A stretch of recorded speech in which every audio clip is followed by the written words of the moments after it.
On this upcoming attractions, we've got an interview with Ondi Timoner. Plus, Dexter is back. Plus trailers for Luca, West Side Story, and the new Conjuring. Plus our reviews for Mortal Kombat and The Courier.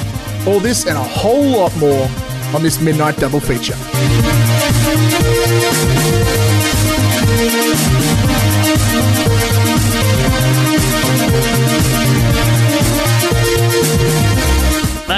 Matthew. I have not started an episode like this in a very long time. What is happening, my friend? Nothing much. I am looking forward to the new t-shirts in the merch store saying Matthew, since that is your new catchphrase. No, I'm good, man. How are you? I'm good, dude. I'm good. Yeah, we'll be releasing those shirts soon, so keep an eye out on our website, www.midnightdogfeature.com, but not really. Yep. And are we joking? Are we not? Oh, only one way to find out. Keep an eye on that store. Yeah. But look, there's a lot happening. There's a lot happening on this episode. There's a lot happening in life. If you guys are fans of us, head to our Patreon to support the show. We are an independent podcast. We don't ask for a lot. All we ask is for $5 a month, just to support the show. You get bonus episodes and other exclusive goodies. One that I will mention a bit later. That's actually tied to this episode, which is really interesting. So head to patreon.com/midnight double feature to support us. Let's talk a little casually, Matt. What have you been watching? What have you been doing? Entertainment wise, what have you been creating? I'm going to leave that open to you because I know you have created something that I watched today, which I think you did a great job on. So talk to me about that. Yeah. Oh yeah. Just literally day of recording this, released a little sketch, a little funny thing. About to celebrate the Mortal Kombat movie. It's called Living with Scorpion. It's out now on YouTube on the Velamat Films YouTube channel, youtube.com/Velamat Films, or you could probably just type in Living with Scorpion. Yeah, it was a little fun thing. Did it in a couple hours. Got my girlfriend Kate to act in it, which was really fun. I've been wanting to do something Mortal Kombat related for like weeks, knowing that the movie was coming out. And yeah, I finally got it out there. It was really fun. But yeah, besides that, man, what I've been doing, I've been playing Days Gone on PS4. It was free last month, so I've been enjoying that. It's not bad. That was pretty good things about that game. It's pretty cool, especially the fact that I got it for free. But it's a little generic, but like I love those. I'm really getting into those Sony exclusive open world games. Like Sony, I know I usually say I'm not crazy on open worlds, but the Sony exclusive ones, there's some extra magic in there. I don't know what it is, but they always pull it off. It's called quality. Yeah. Well, I don't know, man. Like I actually bought GTA 5 recently, and I just can't get into it. I got it for cheap. Don't you fucking dare. Don't you talk shit about GTA 5. I know it's technically a masterpiece, and everybody's fucking told me it is, but I just don't. I can't get on board. I can't say it. It's just, I just don't think I'm the target audience. You hear that, everybody? Matt hates guns and prostitutes. He's not an American. He's a phony. He's a phony. What gave it away? Was it my Aussie accent? I don't know. But yeah, you know what? Actually, man, I've been wanting to bring this up for like a month, maybe longer on the podcast. Because I watched something ages ago, and I just haven't had the chance to talk about it. I keep forgetting. Did you watch what's it called? Mindhunter. The season 2 that was based off the same as that Clint Eastwood movie. What's his name? Julian the Bomber. It's not the Cincinnati. No, what? Who? What am I thinking of? Fuck, is it? It's on Stan. Season 2 was based off. No, it's on Netflix. Oh wait, Mindhunter is on Netflix. It's a Netflix exclusive. I think it's Manhunter. Is it Manhunter or Mindhunter? Oh, you're talking about Manhunter. The one you're talking about, and it's based off the same Hannibal Lecter. No. The one that's based. Fuck, guys, we do not prepare here. I don't prepare. Okay, you remember that Clint Eastwood movie you liked with the security guard who found the bomb and it went off, and then they all blamed him for it? Oh, Richard Jewell. Yeah, Richard Jewell. There's like a show on him. Have you seen that? Yes. Yeah, I haven't seen it. I've heard about it. Is that Manhunter or Mindhunter? I don't think it's neither. It's something Hunter. It's okay. Look, you know what? Fuck you. You're derailing the show. So you look it up. So while I talk some shit, because all right, what have you been saying lately? I'm gonna look this shit up. I thought I was right, but maybe I'm wrong. Okay, go on. What have you seen? No. Yeah. Well, last week I managed to fuck up my knee at soccer training, so I've been in a bit of a vegetative state. So I've been watching a lot of stuff. I finished Invincible, which we're about to talk about in a sec. Fuck yeah. And I started Succession, which is really great. Succession is awesome. I haven't heard of it. What's it on? It's a awards show, darling. Like, it's a Globes, and it's a big winner of the Globes, and it's a big winner of like fuck. Yeah, of the Emmys. It's on Binge. It's a HBO show. Basically, here's the premise. So think of it's in the show. It's not this, but think of Disney, right? Mm-hmm. The company Disney. Think of Walt Disney, and then think of his family. So Walt Disney is an old guy. He's starting to lose his capacity to run the business. The opening scene is of this old man. By the way, it's not Walt Disney in the show, obviously, but because they can't use it. Right? They can't.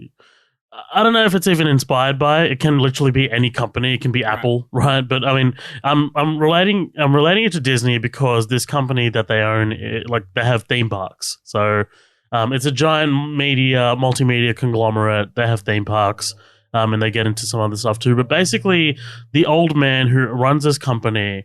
The scene starts with him, waking up at night, being like, "Oh my god, where am I?" kind of thing. Like, he's losing his capacity, and basically what happens is it's his birthday in the first episode, and he makes these big kind of like announcements. One of the sons is like, "Okay, I'm in line to run the company. Like dad's gonna name me any second now," and lo and behold, the father doesn't, right? Like, he's like, "No, you're an idiot. I'm going to keep this going. And you know what? Maybe I'll name you in 5 years." It's sounds like the plot of Horrible Bosses so far. Well, yes, but it also reminds me of Knives Out, right? So like just before Harlan Thrombey gets killed in Knives Out, he makes these giant decisions which leads to his death. So he makes like all these like big kind of like moves, and then he ends up having a brain hemorrhage. And each of like these characters are now positioned in place. So there's 3 sons, 1 daughter, and then there's each of their kind of like spouses or partners or whatever you want to call them. And each of them have like different motivations. Each of them either care about the father or don't care about the father, care about the company or don't care about the company. Macaulay Culkin's brother is in it, Kieran Culkin from Scott Pilgrim. Okay. He is hilarious. He plays one of the sons. Dude, this show was executive produced by Will Ferrell and Adam McKay. Adam McKay directed the first episode. You had me, Adam McKay. Fuck yeah. It's a hell of a show. I'm 4 episodes in, but definitely worth checking out so far. So Brian Cox also plays the patriarch, and Brian Cox is awesome. You might know him as Colonel William Stryker from X-Men 2. He's fucking awesome. I remember him. But yeah. Dude, speaking of Macaulay Culkin, did you hear he's going to be in the new season of American Horror Story? I did, yeah. It's just like, oh, fuck, this dude's still acting. Good for him. I'm happy for him. Hold on, dude. You know what Macaulay Culkin... I know he runs his own website now. It's like a variety site. But I think the other day I was shocked to see who his wife was. Do you know... oh my God, is she famous? Maybe it's different. Maybe it's one... Oh, yeah, Brenda Song. Brenda Song. I know that name. Yeah, do you know Brenda Song? I'm on IMDb right now. Brenda Song. I've Sweet seen Life her. on Deck. I've seen her. Yeah. Social Network. Oh, yeah, they had a baby recently. Happy. Congratulations. Good for them. Good for them. This is riveting podcasting. Well, just to make it full circle, so the show I was thinking about wasn't Manhunter. It was Manhunt, which is a completely different show. It's a mini series, but there are 2 seasons. The first season is of, I think, the Cincinnati bomber, and the second one is of one of them's the Unabomber, one of them is whoever Richard Jewell was. They're both bombers. I don't know. That's not the point of the story, right? The point is, I've said this before, like, I sometimes have trouble getting invested with like true story shows or anything that's kind of long. And I think it's because like I really do like seeing like I always get disappointed when I see the show or the film or whatever it is, and then I go back and I go, wow, it was cool, and I look it up and like half the facts are changed. It really like takes some of the magic out for me. And so I've become really, I think, cynical watching some of them. And I think the added layer of being based in reality but trying to heighten it sometimes takes it out. But with this one, Manhunt, which only the second... I have seen this. Sorry. Okay. It came out 2017, apparently. I thought it came out like this year. Yes. So here's what it is. Manhunt Unabomber. It was the original title of this. It was one season, and it was about Ted Kaczynski, who was the Unabomber. Sam Worthington played him. Vision wasn't in it, right? Paul Bettany, wasn't he? Yes. Yeah. Paul Bettany was in it. Yeah. It was shit. I didn't love it. It's because it kind of like glossed over Ted Kaczynski's a lot of like what was kind of like happening with Ted Kaczynski is very surface level. I didn't love it. Yeah. And then like, that show was out for a good like 4 years until Manhunt Deadly Games is what they're calling season 2, which is the case of Richard Jewell, which I don't think deserves its own series. We just had a movie about this, and the movie itself was kind of like a drag, I thought, in my opinion. That's kind of what I wanted to bring up. Look, first of all, like, Season 1 is not available in Australia. Like, no matter where you can find it. Like, they'll say... It was on Stan. No, that's Season 2, I'm pretty sure. Or at least now it's not. Or at least when I looked for it. Because I tried to find the first season, and I had a lot of trouble trying to find it. It was... Search Manhunt Unabomber. It's okay. I'm looking at it right now on Stan. Yeah. Okay, maybe they separated them as 2 different miniseries. I don't know, but it wasn't in the thing. Doesn't matter. Anyways, the point is, right... First of all, like, so you were saying the film wasn't very exciting, is that right? No, because I didn't see the film. So this show, it starts off all right, and I'm watching it. I'm thinking I should really watch that movie. I remember Zoheb was excited for it because he loves a lot of Clint Eastwood's like later stuff, and towards like the end of this, like maybe the last 3 episodes, it really takes the focus off Richard Jewell and off like the real guy. And it gets really insane. And I'm watching like, I'm on like my edge of my seat. Like, this is fucking really interesting. This is really crazy. I can't believe all this stuff happened. And then I start Googling it. And then I just find out apparently the last 3 or 4 episodes is complete fiction. Like, not like the only thing that's even remotely close to true is there was a theory that maybe this guy did something in the woods and there just happened to maybe be a militia nearby, but in this it's like he manipulates this militia to like attack the FBI, and it ends with this huge like shootout, and then the FBI team up with this militia and all this other like crazy like Game of Thrones politics stuff between these factions, and it was like it just seems so larger than life, and I'm like, I'm there really enjoying it because like I can't believe this is all real. And then the second I find out it's not real, the show is complete trash because of course none of this shit's possible. And I remember just being so incredibly disappointed to find this out. And I just, it's ruined true stories for me, I think. Hold on. It's ruined true stories. Okay, Matt. You love making bold statements. It happens to me every time. You love making bold statements. I do. This has ruined true stories for you? No, it has not. I hear The Courier is amazing. I wanted to see it. We tried really hard to see it. Before this episode, didn't see it. I hear it's great. We'll get into the review later, and I'll find out if it's worth checking out. Yeah. But the only other thing, what else I've been watching, man? I've been watching. I'm really enjoying Binge. I've been watching a lot on that. I started watching Ballers, the fucking Dwayne Johnson show, and because I never watched Entourage. I saw the movie, but I don't remember it, and I remember hearing like this is like it's kind of like Entourage, and I find it's an entertaining show to have in the background when I'm not paying attention. You'd like Entourage a lot better than you'd like Ballers. I mean, Entourage is more in your world. Yeah, totally. Yeah. Yeah. I've seen like the clips on YouTube of like how they're making an Aquaman movie and shit. Yeah. But what is interesting with Ballers is like I think the first 3 seasons are about them managing the finances of football players, but then they try and go out of it. Like I think season 4 they do extreme sports, and then the season I'm up now, which I think's the last one, they're doing like esports, and like they're moving around, and fucking in this last season, Russell Brand is a main character, and it's low key kind of trippy to see him doing scenes with Dwayne Johnson, and they're both playing them like their own typical trademark personalities. But yeah, it's a trash show. Most people would enjoy it, but I've been enjoying putting that in the background. That's Pretty kind sure of it for me. Ballers is HBO as well. I might be wrong though. I'm might pretty be. sure it's HBO. It might be. I wouldn't be surprised. Look, it's not a look. It's well put together. It feels like a $7 production. I don't know if it is, but it feels very like a Dwayne Johnson type show. But it's kind of trippy to see sometimes him slightly stepping out of his comfort zone. Like there's a scene where he cries. He has a plot line about having like erectile dysfunction. Like they're having like it was like he couldn't have babies or some shit. But it's like it's interesting to see him every now and then like trying to not be overly masculine. It's still Dwayne Johnson, so of course he's still like, you know, big muscles and pretty women. But yeah, I don't know. Also, that's where John David Washington got his start as well. Really? Yeah. Really interesting. He's pretty good in the show. Like he's not bad. I like him. Yeah, I like him. Seems like a good bloke. All right, let's move on to our first item of the night.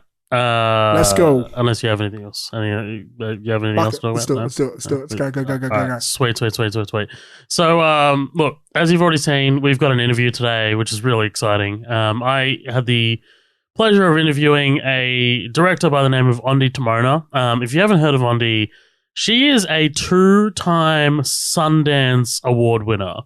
And she is the only director to win 2 awards at Sundance, which is wild. Woo. And, you know, we were talking about, you know, she was on the show for a movie that she directed back in 2018. And the movie was called Mapplethorpe, and it's based on Robert Mapplethorpe, who was a photographer. And basically, he was a very controversial photographer, but he was very, very interesting. And the movie, back in 2018 when it came out, it was heavily edited, and it wasn't Ondi's original vision. And now in 2021, she is now promoting her director's cut of the actual film. So we got to talk about her actual cut and how she feels now that her full vision is now out there, now released, especially in this world of like, you know, where people are calling for, you know, release this cut or release that cut kind of thing. Yeah. So it was exciting to talk to her about that, but also we talked about her Sundance experiences. We talked about the fact that, you know, shooting on film, because it's shot in Super 16 film, which is really exciting. Cool. You can see the grain and stuff like that. And she was one of my favorite interviews, dude. And I know I say that all the time whenever I'm like introducing an interview, but she was amazing, an amazing interview. She was so warm and kind, and you know, she really knew what she was talking about as well. So look, without any further ado, here is our interview with the director of Mapplethorpe, Ondi Timoner. So this is your podcast, yeah? Yeah, so this is our podcast called Midnight Double Feature. Basically, you know, we talk. You know, we're fans of movies. I was just telling Alex just off air. I personally love like the behind the scenes aspects of movies. I mean, you know, talking to directors and writers and cinematographers and you know, people who don't get the spotlight as much as they should, because I just love. You know, I love hearing about the craft of like how these movies are made. And I've definitely got a few questions about Mapplethorpe. So I'm really excited to get into it. But I'm happy to answer anything. Yeah. Thank you so much, by the way, Ondi, for coming onto the podcast. This is absolutely a huge honor for us. So this is absolutely amazing. And congratulations on the release of the director's cut of Mapplethorpe. Let me just kick off by asking how you're personally feeling about having the definitive cut of your movie out there after 3 years of the release of the theatrical version. You know, this is like we're living in a time when people are calling for director's cuts of movies. So, you know, I just kind of want to see how you're feeling now that, you know, your version is out there. I appreciate it. It's a miracle. It's like absolutely a miracle that my cut has seen the light of day. And it really comes from the tenacity of a few women who really one woman, Jamie Wolf, who saw my film, saw the director's cut, then saw what was done to it, and then thought it was a travesty. She just really thought that, I think as much for the legacy of Robert Mapplethorpe, as much as for me as an artist and my vision being out there, I think the combination, as well as the irony of a story about Robert Mapplethorpe being censored, all of that, I think, contributed to Jamie Wolf's, ultimate just never say die attitude about getting this cut released.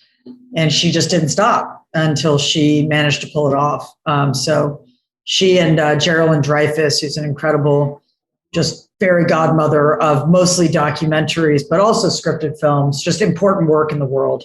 She spirits a lot of it into the world, and lucky enough to call her an ally. And together they were relentless and they made it happen. I mean, I gave up. I didn't think it was going to happen.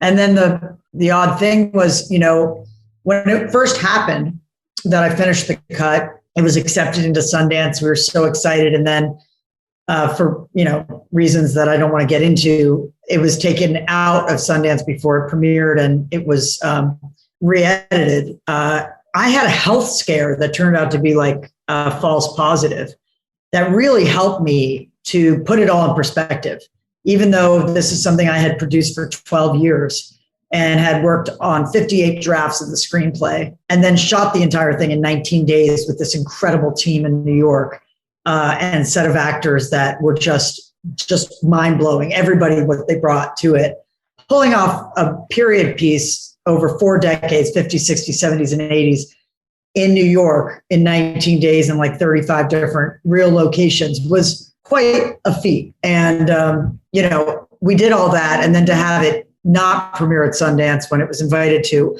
it was heartbreaking. But having the health scare really just made me go, it's just a movie. Like, please let me live, let me see my son grow up. It's just a movie. And that really helped me get through the next few months until Tribeca, and then stand behind the film, even though I was disappointed by the cut, and support it and never say a word about it. And it's a wonderful film. Even the official release is a wonderful film. It's just not the complete vision. And it's not the complete story either of Robert Mapplethorpe. And the Catholic Church, which was largely cut out of that version, is vital to understanding who he is, why he made the work he made, why he did the things he did, what his relationship with his father was like. I mean, it's just impossible. And I remember sitting there with a journalist asking me, hey, why didn't you include the church in your film? And I didn't want to disparage anybody or anything to do with that release or hurt the release in any way. So I just, sloughed off the question or diverted it somehow, but I couldn't answer it honestly, which was that I totally had the church in the film. And so to see the boy back in the film and the church back in the film and the priest set up at the beginning and then paying off at the end, and the death in its fullness and full-bodied experience of, you see the work that you made, I think, as an artist when you die, but you also see the people that you loved, and then for him to return to his young self. I mean, I edited that myself, and it was one of the most beautiful edits that I feel like I was channeling, and it was cut down in the official release. And it was heartbreaking, but it's wonderful, even though it's late, it's late in the game. And I it's after quite a few negative reviews for exactly what was cut out of the official release that I had to just kind of bear with, as I'm somebody who's used to a lot of positive reviews of my work. So I just had to kind of bear with that.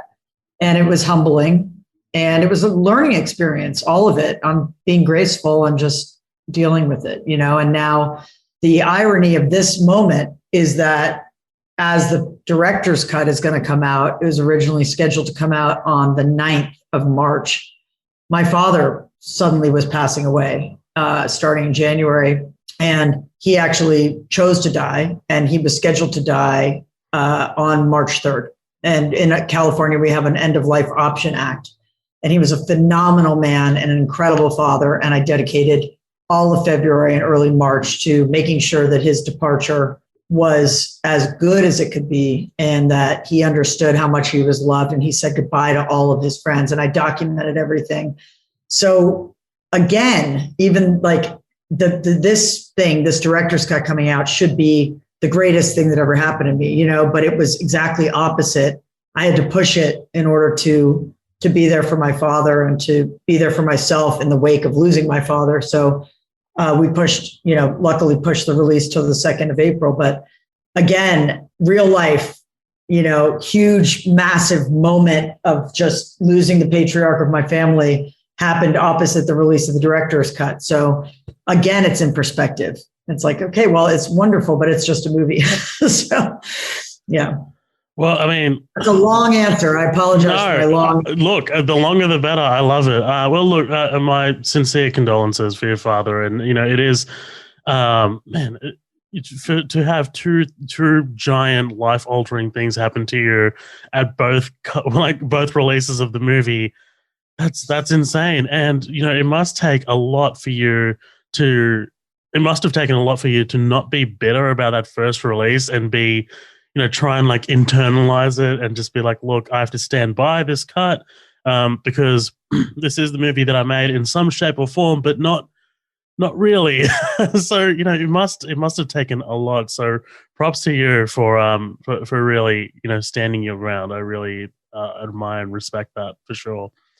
Yeah, there's a lot of interesting parallels there, and it's a great learning experience. It's just important as an artist, especially if you're making films about people that are real, to kind of really be aware of all of the circumstances in life and how they kind of play together, and that's really what attracted me to filmmaking in the first place was, could I recreate the serendipity of life somehow? Could I connect the dots of this incredible journey that we all take, this unique journey that we all take that has so many parallels. We go through so many things that make this the human condition that we have on, no matter our circumstances. And we've all experienced that during COVID now, this past year.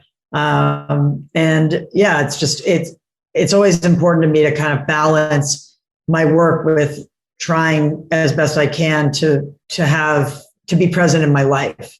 And I'm someone who's dedicated to my work. I'm like cutting my films, I edit my films, I shoot my films. I even shot all the Super 8 in Maplethorpe. I kept a camera on my director's chair, and I knew that in 19 days we couldn't shoot the entire script. So I would shoot it on the way to work. I would shoot it on the way to set. I'd shoot the Brooklyn Bridge, right? A lot of that footage that you see, just kind of life in New York at that time, I was filming just in between stuff, or Matt lying in the bed as Nancy Schreiber, our fantastic DP, was relighting.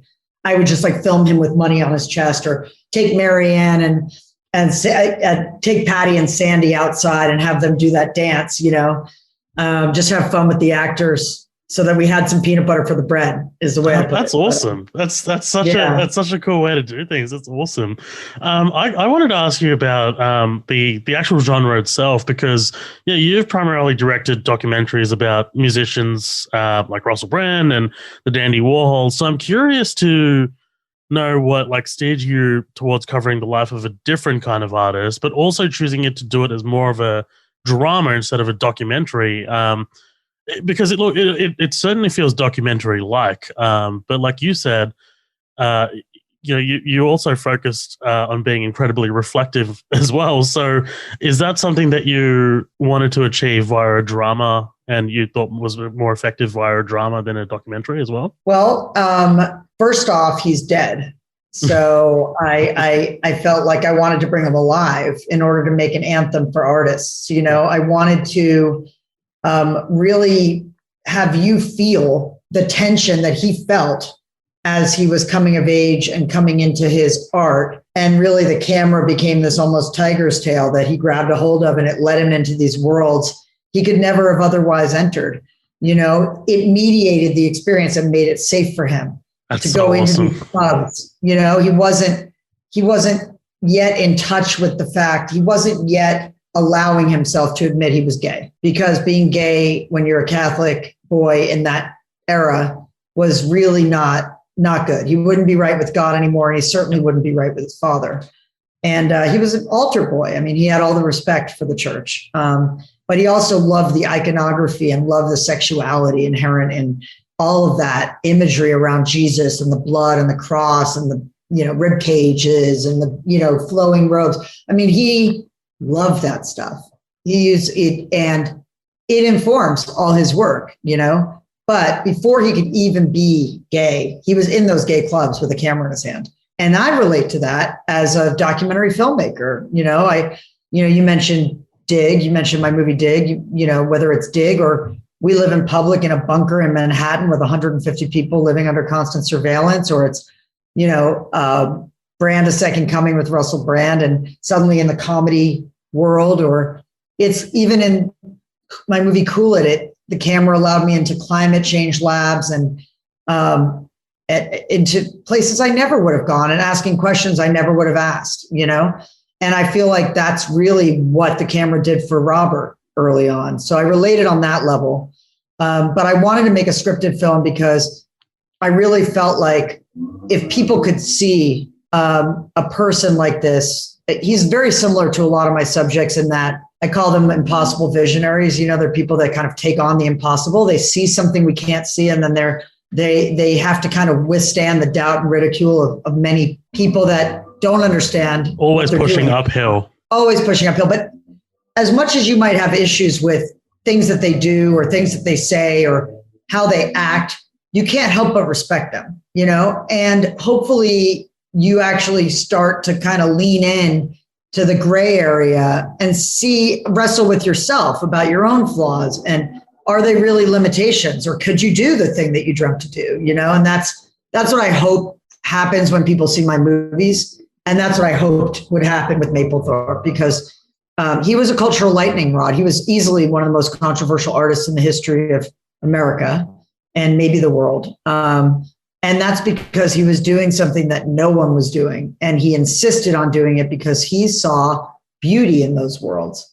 And he wanted us to see that beauty too. And he was not going to stop until we did. So he took those subjects that were documentary subjects at the time, where he's taking pictures of this underworld. And you see that in the movie, in that scene, which we shot in basically 5 minutes, by the way, with a steady cam. I shot the steady cam without Matt. And then Matt Smith, the incredible force that is Robert. We'll talk about Matt Smith in a sec. Yeah, came into the scene because he had literally 2 minutes or something. And in one take, he just did that walk around that scene. I did a scene that was his point of view. I did a shot that was his point of view, and then one with him in it. Boom, that was it. But in that scene, you see that he's like fascinated in this cornucopia of just like sex, and you cannot hear that. It's fine. It's fine. Okay.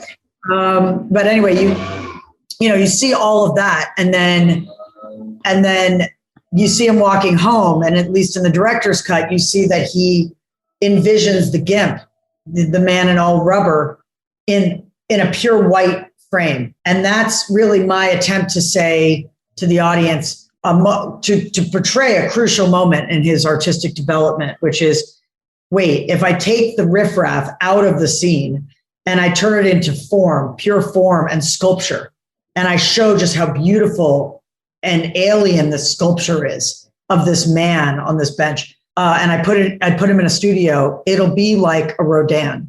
It'll be like a Michelangelo. It'll be undeniably art. And therefore, people will collect it. And it'll end up in museums. And that's what his goal was. And he did it. He did it by doing that. And I think that's a really important transition that he makes from more of a documentary photographer to a studio photographer. That made a big difference. That's one of the ways I relate to him, but there's several. I hope it answers your question. No, it absolutely does. And your film was incredibly effective in showing that. Absolutely, 100%. You mentioned your cinematographer, Nancy Schreiber, and she's wonderful. Oh, well, yeah. Well, this is kind of what I want to talk about, because you chose to shoot this entire movie, well, most of it in Super 16. All of it on film. Yeah, all of it on film, right? Because you can just see that grain like swimming, and it's beautiful. And we're seeing, digital becoming the increasingly more common and cheaper alternative. And I just kind of wanted to comment on that, but I also ask you, what was your reasoning behind the decision? Is it to somewhat emulate the style of Mapplethorpe, but also give it that documentary-like feel? Like, I don't know. I kind of wanted to get your mindset behind your and Nancy's mindset behind that. So the challenge, one of the many challenges of making a movie about Robert Mapplethorpe, is how do you make it as beautiful on a low budget as his photography. And I'm not saying that the film is as beautiful as photography, but it's very beautiful. It's pretty beautiful. And the way that we did that, one of the main, elements is shooting on film. I mean, the film has, like you said, this texture to it. Even the Super 16, I wouldn't even want to shoot on 35 millimeter. The Super 16, it's like a painting. It's literally like a painting come alive. You can see it all as if it's painted. And the color, the color range and what I could do. And again, the director's cut, I got to color myself, whereas the official version, I did not color. And the difference is quite drastic, I think, between the two. The colors in this director's cut are just like, oh my gosh, beautiful. And I don't think we would ever have gotten that from an Alexa. And that's thanks to Steve Bellamy and Kodak, who really got behind the film. Vanessa Bendetti, the team at Kodak in general, they're really, Ann Hubble, like, I'm starting to name them all. No, please. I want to name them all. Give them all the credit. Yeah, they work to make it possible, and they do this for a lot of filmmakers, for us to accomplish shooting on film. And it would not have, the film wouldn't have, I don't think, succeeded if we didn't shoot it on film. The other thing that we did that almost drove Nancy crazy, because we had all these lofts with windows all around, and we had to somehow accomplish my vision of shooting everything side lit so that the contrast in Mapplethorpe's work would be mirrored in the movie. And so that everything would be side lit or backlit, silhouetted or side lit, nothing full frontal light like you see me right now. That would be unacceptable to me. And how do you do that when you have windows on all sides and you're shooting on a very limited schedule? And Nancy pulled it off. Sometimes she was a little bit upset with me, but she pulled it off. That makes absolute sense, honestly, the theory behind it. Yeah. That's what we did. And then the color that we did, specifically the palettes were different per decade. So there was a warmth in the 70s, and it's cold in the 80s. And that also helped to tell the story, I think. It's gorgeous. You guys absolutely did a phenomenal job with the visuals. Like it looks beautiful. Especially, because you don't see a lot of the time these days when you watch a movie, just the grain swimming. I love seeing like just and the word that I always use is swimming, like, because that's what it's doing. It's just, exactly. It's doing that, especially on the Super 8. The Super 8 is the most, is the grainiest and has the most sort of, I call it perfectly imperfect, and I do that on purpose. I'll open the back of the camera, pop the film out so that it has a flash of light and color, and then comes back to being, it's magic, as Mapplethorpe would say, It's gorgeous. But yeah. Let's talk about the amazing Matt Smith. When you came across Matt, how did you know that he had the right balance of troubled yet inspired to play Mapplethorpe? Like this is... The story of Matt coming into this project is a funny one. My son was 9 years old, and he was watching Doctor Who a lot. And he said, "Mama, you should marry Matt Smith." And I was like, Juki, I don't think that's going to work out. There's a little bit of an age difference between us. And also he's geographically undesirable. I think he's in London. A couple of days later, he came in, Mama. I said, yeah.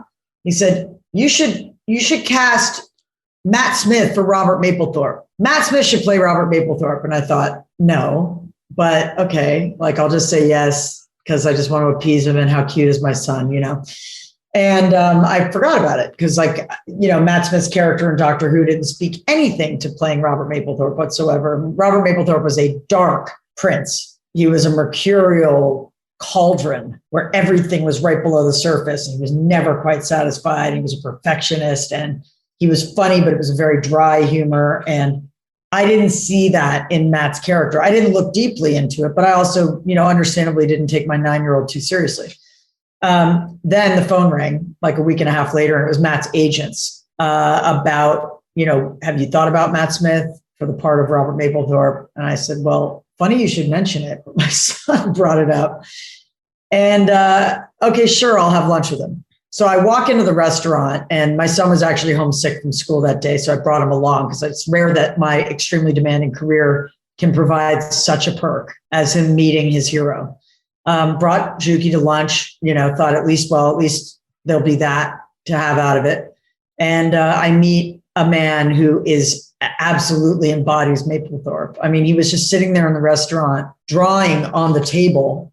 It was granted a paper on top of a tablecloth. So, but he's drawing with a pencil and pen, and and his hair's on, and he's in like a plain white t-shirt, and he's a little bit nervous, and he's a little bit, breaking the coffee stirrer up into like 15 pieces on the table and leaving it in like a little mountain, and I thought I could really see him as Robert Mapplethorpe. This is way before The Crown. So he wasn't necessarily even financeable as the lead of the movie, but to their credit, the whole producing team was on board with him reading. And then his reading was absolutely jaw-dropping. And I mean, of course, he probably wouldn't even read today, but when he read, we understood that he had the gravitas and also the tension, he was like bubbling, and we could feel it, from that reading. And that was it. We went with him, and then lucky for us, The Crown happened, and he became very financeable as a lead of a film. And then we had to wait for The Crown to shoot the movie. And then he had to lose 20 pounds after playing Prince Philip, for which he had to gain 20 pounds. Wow. So he showed up very thin and in not a very good mood because of that. And so I shot the movie in reverse. So we shot the death first. We shot the death on day 6. We shot him struggling with AIDS in the first 3 days of shooting. Right off the bat, some of the most painful scenes. We shot all of those scenes in the 80s loft, all of them in 3 days. And it was harrowing, absolutely harrowing. But I couldn't wait to get to where he's younger in the story and able to eat more. And then I would go to this bakery called Levain Bakery, and we'd pick him up some chocolate chip cookies. And so those cookies he's eating on the steps with Patty are actually his favorite cookies. I mean, nice. I got them for him on rehearsal day, and he couldn't have much because he was still trying to be super skinny, which he is anyway. But he was really quite emaciated for the first week, and then he got in a better mood as we ate more. He's absolutely fantastic, and I can't imagine anyone else playing Robert Mapplethorpe now that I've seen him in the role. No, I mean, he's incredible. The whole cast is amazing. Totally. Because we were low budget and we were in New York, we had to cast locally, people who could live as locals, and also we wanted to hit the minority threshold as well to make the movie feasible. Yeah, and so. Thanks to Judy Henderson, our amazing casting director, I saw an incredible slew of theater actors, and some of them just brought incredible performances, like Caroline McCormick, who played Joan Mapplethorpe, and oh God, there's just so many. I could go on and on. But no, the casting in the film is fantastic. Like you knocked it out of the park. We're nearing towards the end here. I do have one question. Moving away from Mapplethorpe, but I mean, it's not every day we get to talk to the winner of an award at Sundance, right? I mean, so I have to talk about Dig, the documentary you made back in 2003, and of course, you took home the documentary grand jury prize. So I was just wondering if you could tell me about your Sundance experience. How does that? How was that? Oh, it's great that you asked that question, because Sundance has been very influential in my life, in my career. And I didn't really even know what it was. I didn't even pay attention to that stuff when I was shooting Dig. I was just shooting, from when I was 23 to 30, a story that I couldn't believe, that if I'd written it, you wouldn't believe it. And it started out with 10 bands on the verge of getting signed to look at the collision of art and commerce. And it progressed into this star-crossed love story, rivalry, madness, friendship mix of just unbelievable dialogue and characters between the Brian Jonestown Massacre and the Dandy Warhols. And I had, as I told you, this idea as a young filmmaker that if I could shoot life as it was unfolding, then I could recreate the serendipity by connecting the dots of the most important moments. And then I could actually make a film that was greater than anything I could write. This is before I was making scripted films. And I wanted to revolutionize documentaries in that way. I really wanted it to be as unfolding drama. And so I filmed everything with my brother David and I. We filmed everything. And then I had this pile of footage, and suddenly I'm charged with editing 2,500 hours of footage, and I didn't calculate that part. Couldn't hire anybody to edit it because there was too much footage. Nobody could find their way around it. Plus, I didn't have any money, And so anyway, long story short, I end up 4 years of editing. So I may as well keep up with the story. So then I'm keeping up with the story, which adds more footage, but not as much footage. And that's why you have this saga called Dig. And I don't think there's any mistake as to why it won Sundance. It's because, it's actually really, truly shot over that long of time. And I think time provides the greatest narrative. It's as much of me just staying on the horse and having tenacity as anything else, and then somehow piecing that movie together. At one point, there was a 5-hour cut, and I was like, I can't cut anything more from this. But I became pregnant with my son, Juki, the same one who cast Matt Smith. Nice. And when I won the award, he was 11 weeks old. It was his first trip was to Sundance. He was born the same week I finished Dig. And the only reason I finished Dig was because I was becoming a mother. And I was like, I can't edit Anton Newcomb and the wild rock and roll life I've been living for my 20s and also become a mother. Like the two things just can't happen together. So I finished Dig, at least a cut, looked down, couldn't see my feet, put it in the mail. And as I'm recovering from giving birth and I'm back at home, the phone's ringing off the hook. And it's Sundance saying, hey, we'd like to have your movie premiere in competition. So I became a mother and kind of hit the international press at the same time. And it became a phenomenon. I mean, even before it won Sundance, people were pulling us off the sidewalk if we had a placard on that said Dig. It just became this, this thing. It was a worldwide sensation. And it was really my life on film. I mean, it was like, but simultaneously I'd been filming We Live in Public. And so I made a movie about mind control in between, which is like my jazz record called Join Us, because Bush won the election, even though there was no reason for him to win. It was like we were in a war predicated on a lie. Our economy was in the dumps. So I thought there was mind control in America. So I made a movie about cults called Join Us in 2007. But meanwhile, the whole time since 1999, I was filming Josh Harris and his vision of the internet for a movie called We Live in Public, which I couldn't finish until we had the iPhone, because no one would understand what happened in that bunker in Manhattan in 1999 without the internet and Facebook. So as soon as that all came forth, then I realized that the movie was this prophecy of social media and the lack of intimacy and privacy in the modern age.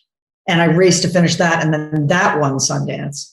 And when that won Sundance, it really solidified my career, in a way that I can't, it's just incredible. It just, because I think people thought off Dig, well, maybe it's just the story that she grabbed a hold of. And then when I became the first person to win Sundance twice, it was like, oh, it's her. She actually knows how to tell these stories, which has then granted me a lot of opportunities, more than financial opportunities, the opportunity to document what I want. When I'm interested in something, I can usually go find that person or pursue that thing.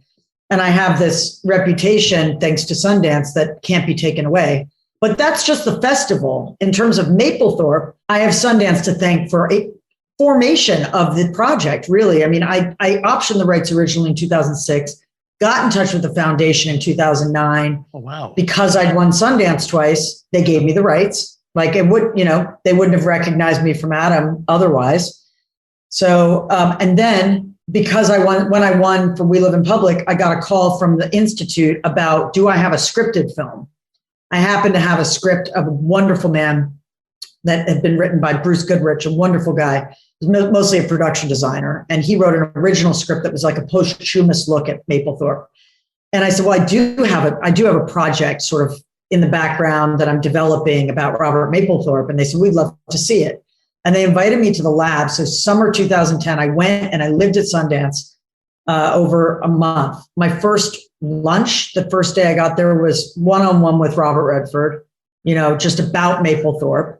I had Ed Harris standing next to me on set. I had Leslie Linkaglatter, giving me critique. I shot 4 scenes with Hollywood actors to workshop. And at the end of it, they said, congratulations, you're really ready to direct scripted work based upon how you've directed these scenes. But you need a new script and you have to write it and you need a star. And so that was it. I mean, and I said, what makes you think I can write it? And they said, well, the way you've made these other movies, you clearly understand this kind of character and how to tell that story. We'd like to see it applied to the script. And this is feedback from Redford and Harris and Leslie. This is them in the room. I mean, talk about a good cult. Like if there's such a thing as a good cult. It was like 10 of them, 10 masters. Joan Darling, an incredible acting coach. Like I had never gone to film school. I had come out of college and just gone into making films. I started making documentaries at a public access station when I was a student at Yale. Yale University had no production facilities back then. So I had no real formal training. And my training came from Sundance, and it came from the director's lab and the writer's lab. And when I got out of there, I sat down and I thought, I have to write this script. And I contacted the Mapplethorpe Foundation. They sent me a box of books and some early works book, this gold book that I then learned about him as a collage artist, which becomes part of the movie, a book that compared his work to Rodin and Michelangelo. That was absolutely vital to my understanding of who he was as an artist in the world. And it was thanks to the support of the Mapplethorpe Foundation and Sundance that this film got made. They even gave us a grant. I mean, so I can't say enough about it. Wow, really. That's amazing. That's so fantastic. Just to see. Yeah, they are a very important institution for truth. They're all about nurturing filmmakers and telling their stories and telling the truth. Oh, absolutely. So, you hear from directors all the time about how Sundance is, one of the best gateways. I mean, like my favorite story is Kevin Smith's. I mean, everyone knows that story. So, yeah. Yeah. What is that story? Was it to do with the festival and him being at the festival? Yeah. So he was at the festival. Basically, it's a story of Clerks. So, him maxing out 5 credit cards when he was younger.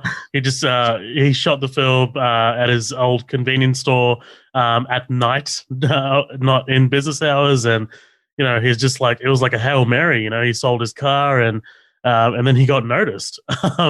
And he got the Sundance. I mean, that's the power of the Sundance Film Festival. Exactly. I mean, there's no better festival to premiere, which is why it was tragic that Mapplethorpe didn't have a chance to premiere there. It was like, I couldn't believe it. But I think it's just, it's not as often known that the labs are quite as formative as they are. The Sundance directing, writing, and producing labs are just like, and now they're all around the world. I mean, I encourage anyone who's watching this to look it up, because you might think, oh, well, that's in Utah. But no, they're in England, they're in India, they're all over the place now. Well, maybe with COVID, maybe not, but then they're doing it virtually. They have screenwriting labs. They just really nurture artists. Michelle Satter, I should say her name, is one of the most phenomenal, forces in independent film. She founded Sundance with Robert Redford, and she runs the labs. And she's one of the most sensitive, intelligent people I've ever met. So, yeah, I'm extremely grateful for that. And I too was, before Dig went to Sundance, I was literally so skinny. Like my brother and I were just, early Dig when we were buying tapes, because we shot on tapes back then. And the people at the tape store would be like, shouldn't you go across the street to the grocery store and get some food? Like, you're buying so many tapes here. You guys are so skinny, Like we weren't starving to death, but we were definitely taking every cent and putting it into that film, which no one understood, because neither band sound scanned anything, couldn't get arrested making that film. And then I finally found an investor, and Anton scared the investor away because he was going through you've seen the film ostensibly. Yeah. He was going through his like wear white and come when I call heroin phase. And he was like threatened his life. And that was it for that. Holy shit. That financier wrote me and said, you're sitting on a pot of gold. I hope you keep it up, but I can't risk my life for this. It's like, okay, great. Wow. Yeah, we all have our stories. Wow. Ondi, I know we're running along. I have one final question for you. Sure. This is just to close it out. So after covering the lives of so many talented people, who's next on your radar? What's your next project? Well, or dream project? I mean, I see the. I have a couple of things going on right now. I see the artwork of Bowie there in the background. I'm curious. Well, Bowie is a big inspiration for me, but a dear friend of mine is making a movie about him, or I would be. Yeah. But no, I'm interested in really telling stories that are a little closer to home. I mentioned that I documented the death of my father, and I think it's really important that we have the right to die. And also, my father was an impossible visionary, probably the original one in my life. He founded an airline that was the fastest growing airline in the history of the world the year I was born. But then when I was 9, his neck was cracked in a massage and he was paralyzed and became hemiplegic. And my mother stuck with him, and their love story is quite transcendent and powerful. And what he did and who he was as a presence on this earth is worthy of the screen. And I've been working on a script about him again. I didn't want to make up just a documentary of his life because I want to bring that whole era to life. Back when airplanes represented prosperity and everybody got dressed up to get on them, and there were marching bands, and he was at the Polo Club with Prince Charles, and then bam, there's no disability, there's no rights, there's no Disability Act, there's no anything. He's now paralyzed and his company's stolen from him. And really a look at the American dream, and also, a story of real greed and betrayal. So it's called A Stroke of Genius. And that's a script that I hope to shoot next. Also a period piece, also will be shot on film. And I worked on the script with him on his deathbed. So I'm just working on that rewrite right now. And then simultaneously, I documented what I think was an extremely courageous and powerful choice he made. And so I'm making a film out of that, like a documentary, probably a longer short, called 15 Days. That's what it's called right now. So definitely I'm in the dad realm right now. I'm also working on a film about my sister, who's a very powerful rabbi.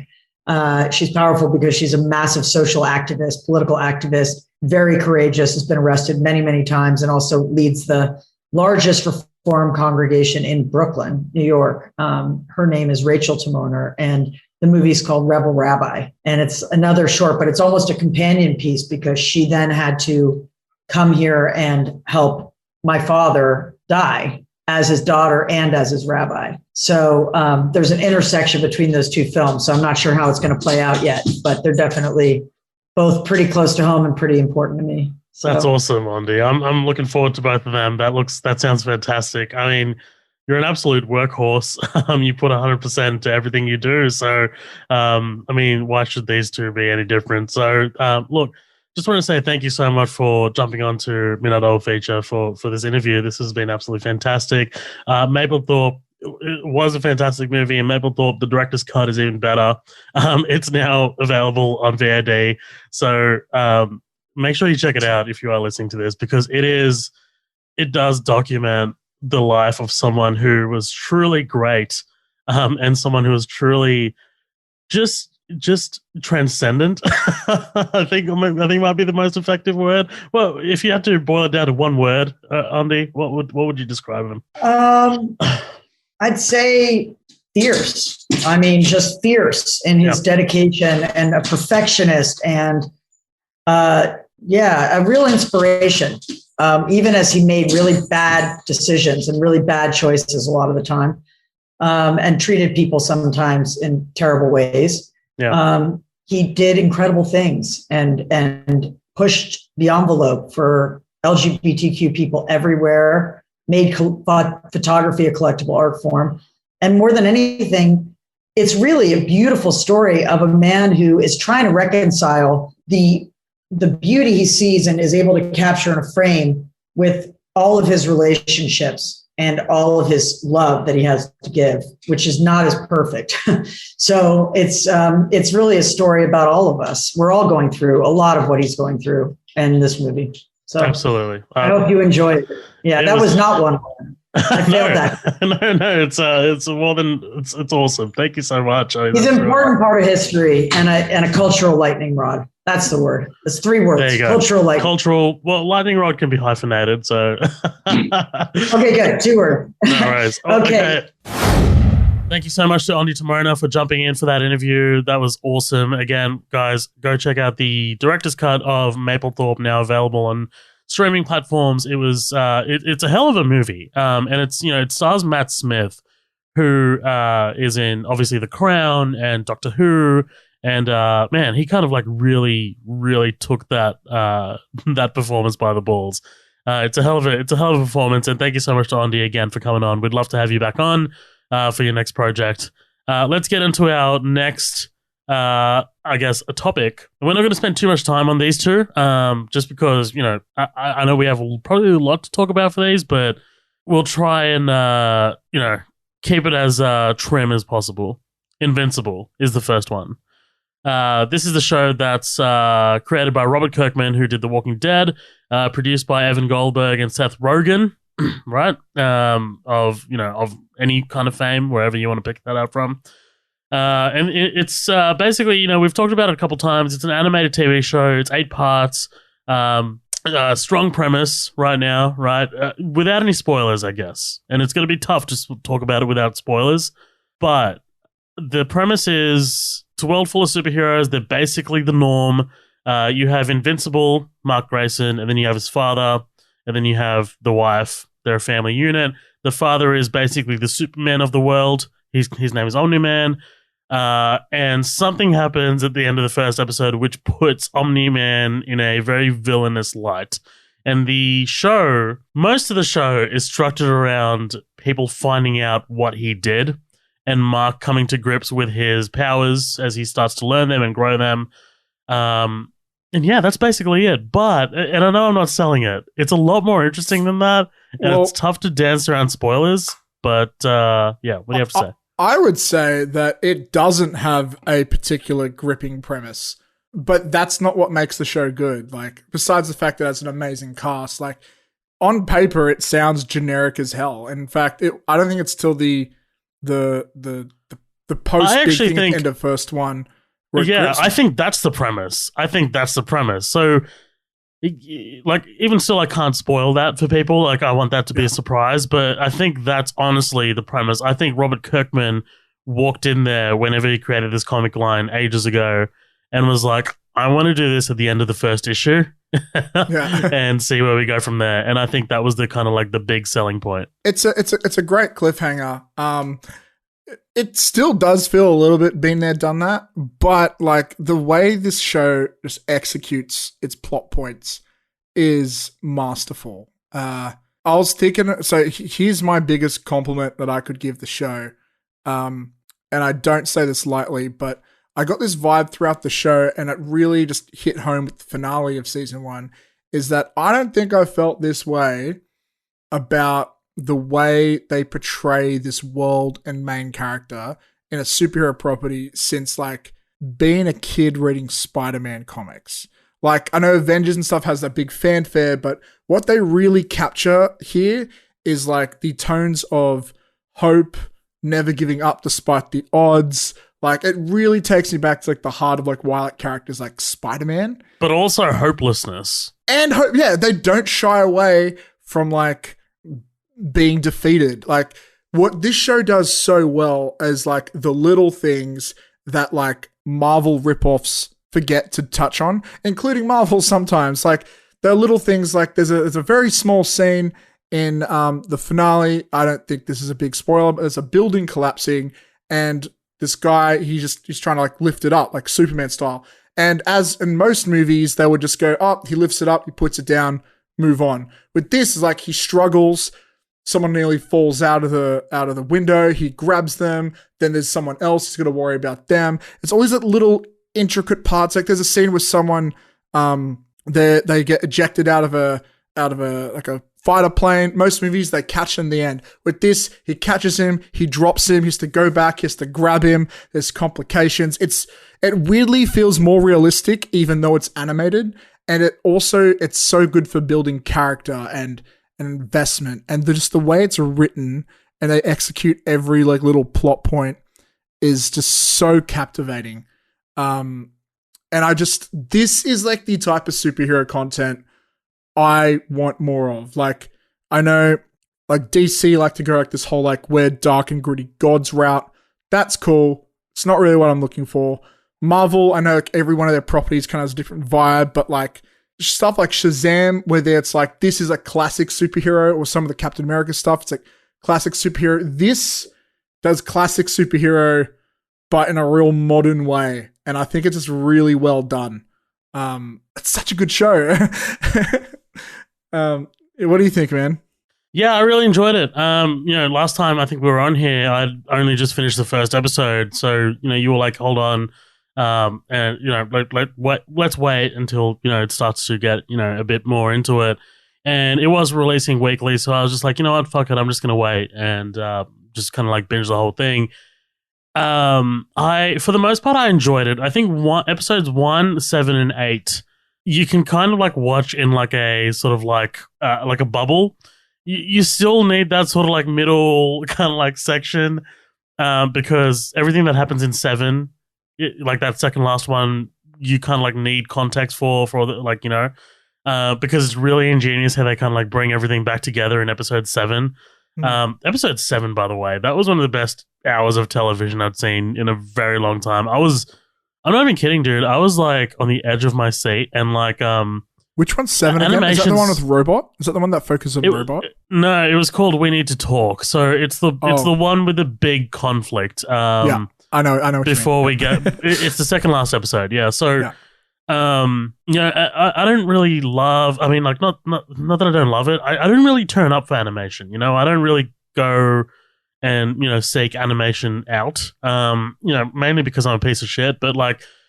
They just don't interest me as much as they did when I was a kid. And like, it's not, Colin like, would probably like whoop my ass if you heard this, but like, it's like, I don't know. I just don't, I would choose a live action over animation any day. And there's just so much live action out there. Well, I said it last episode, man. Like, I don't know why. It's like, it feels like this should be live action, but maybe if it was live action, they would have to. I think this works better in animation. Exactly. I think this works better in animation, to be honest. They do have the freedom to go bigger in animation, which maybe it's why they did it.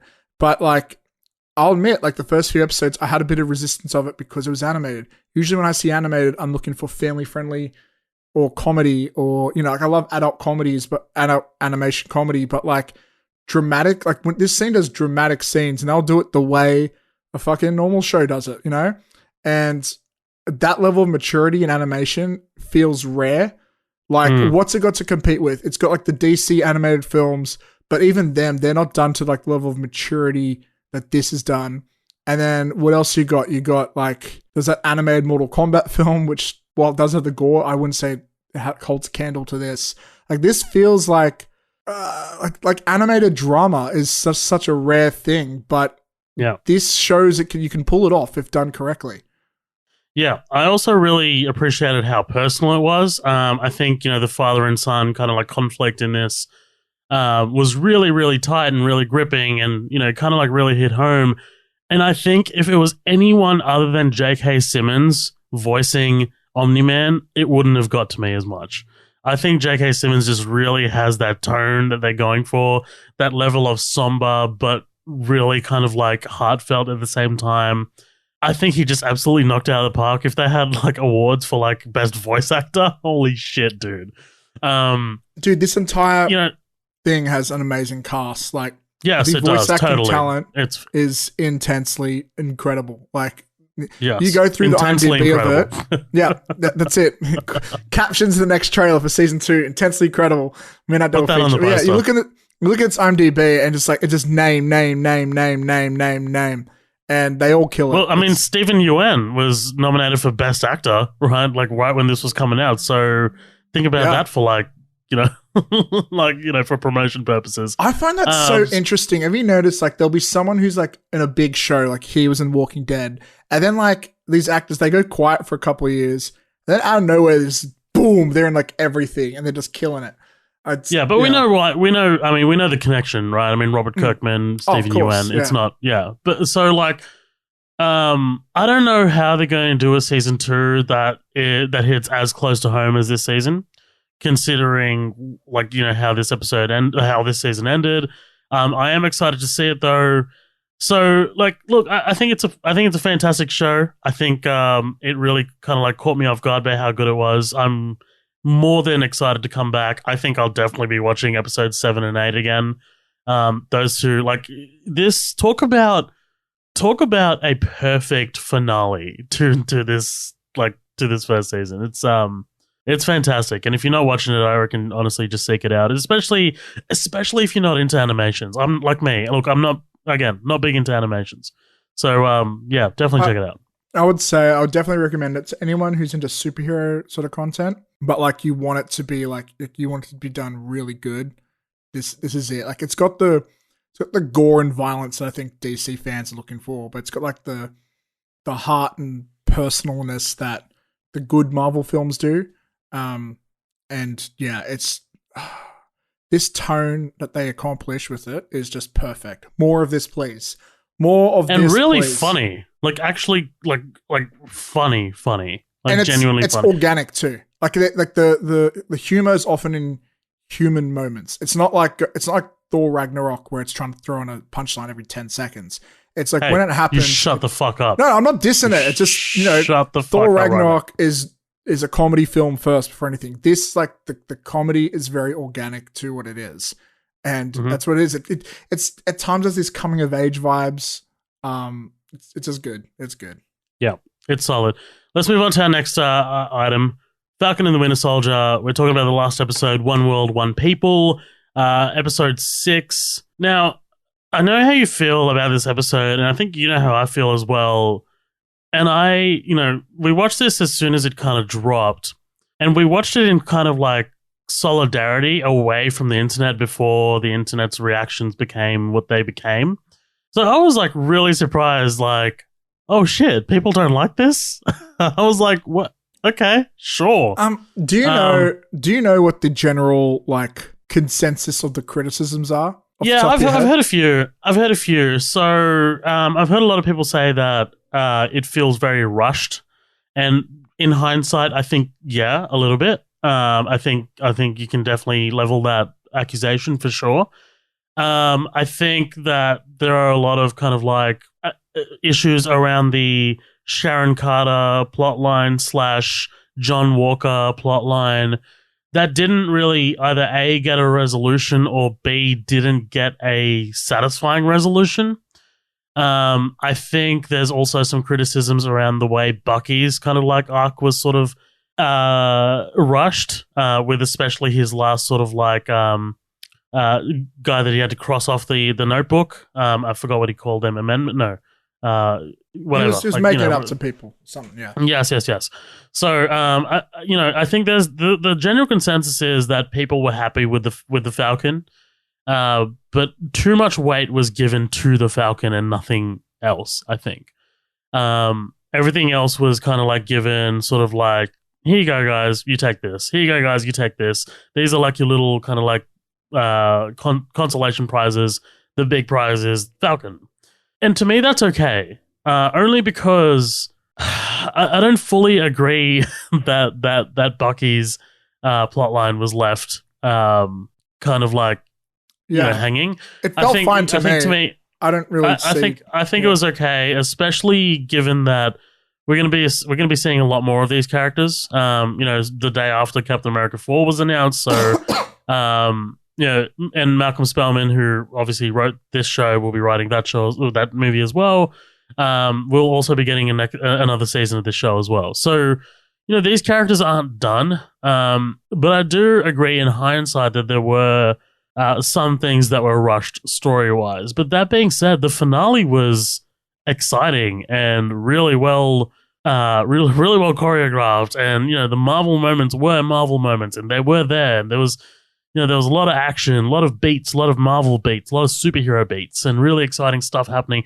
But not only that, once everything at the GRC sort of calmed down and we came back down to earth, so to speak, the speech that Falcon gives in front of the senators is incredible. It's outstanding. And the moment that he has with Isaiah is amazing and brilliant and fantastic.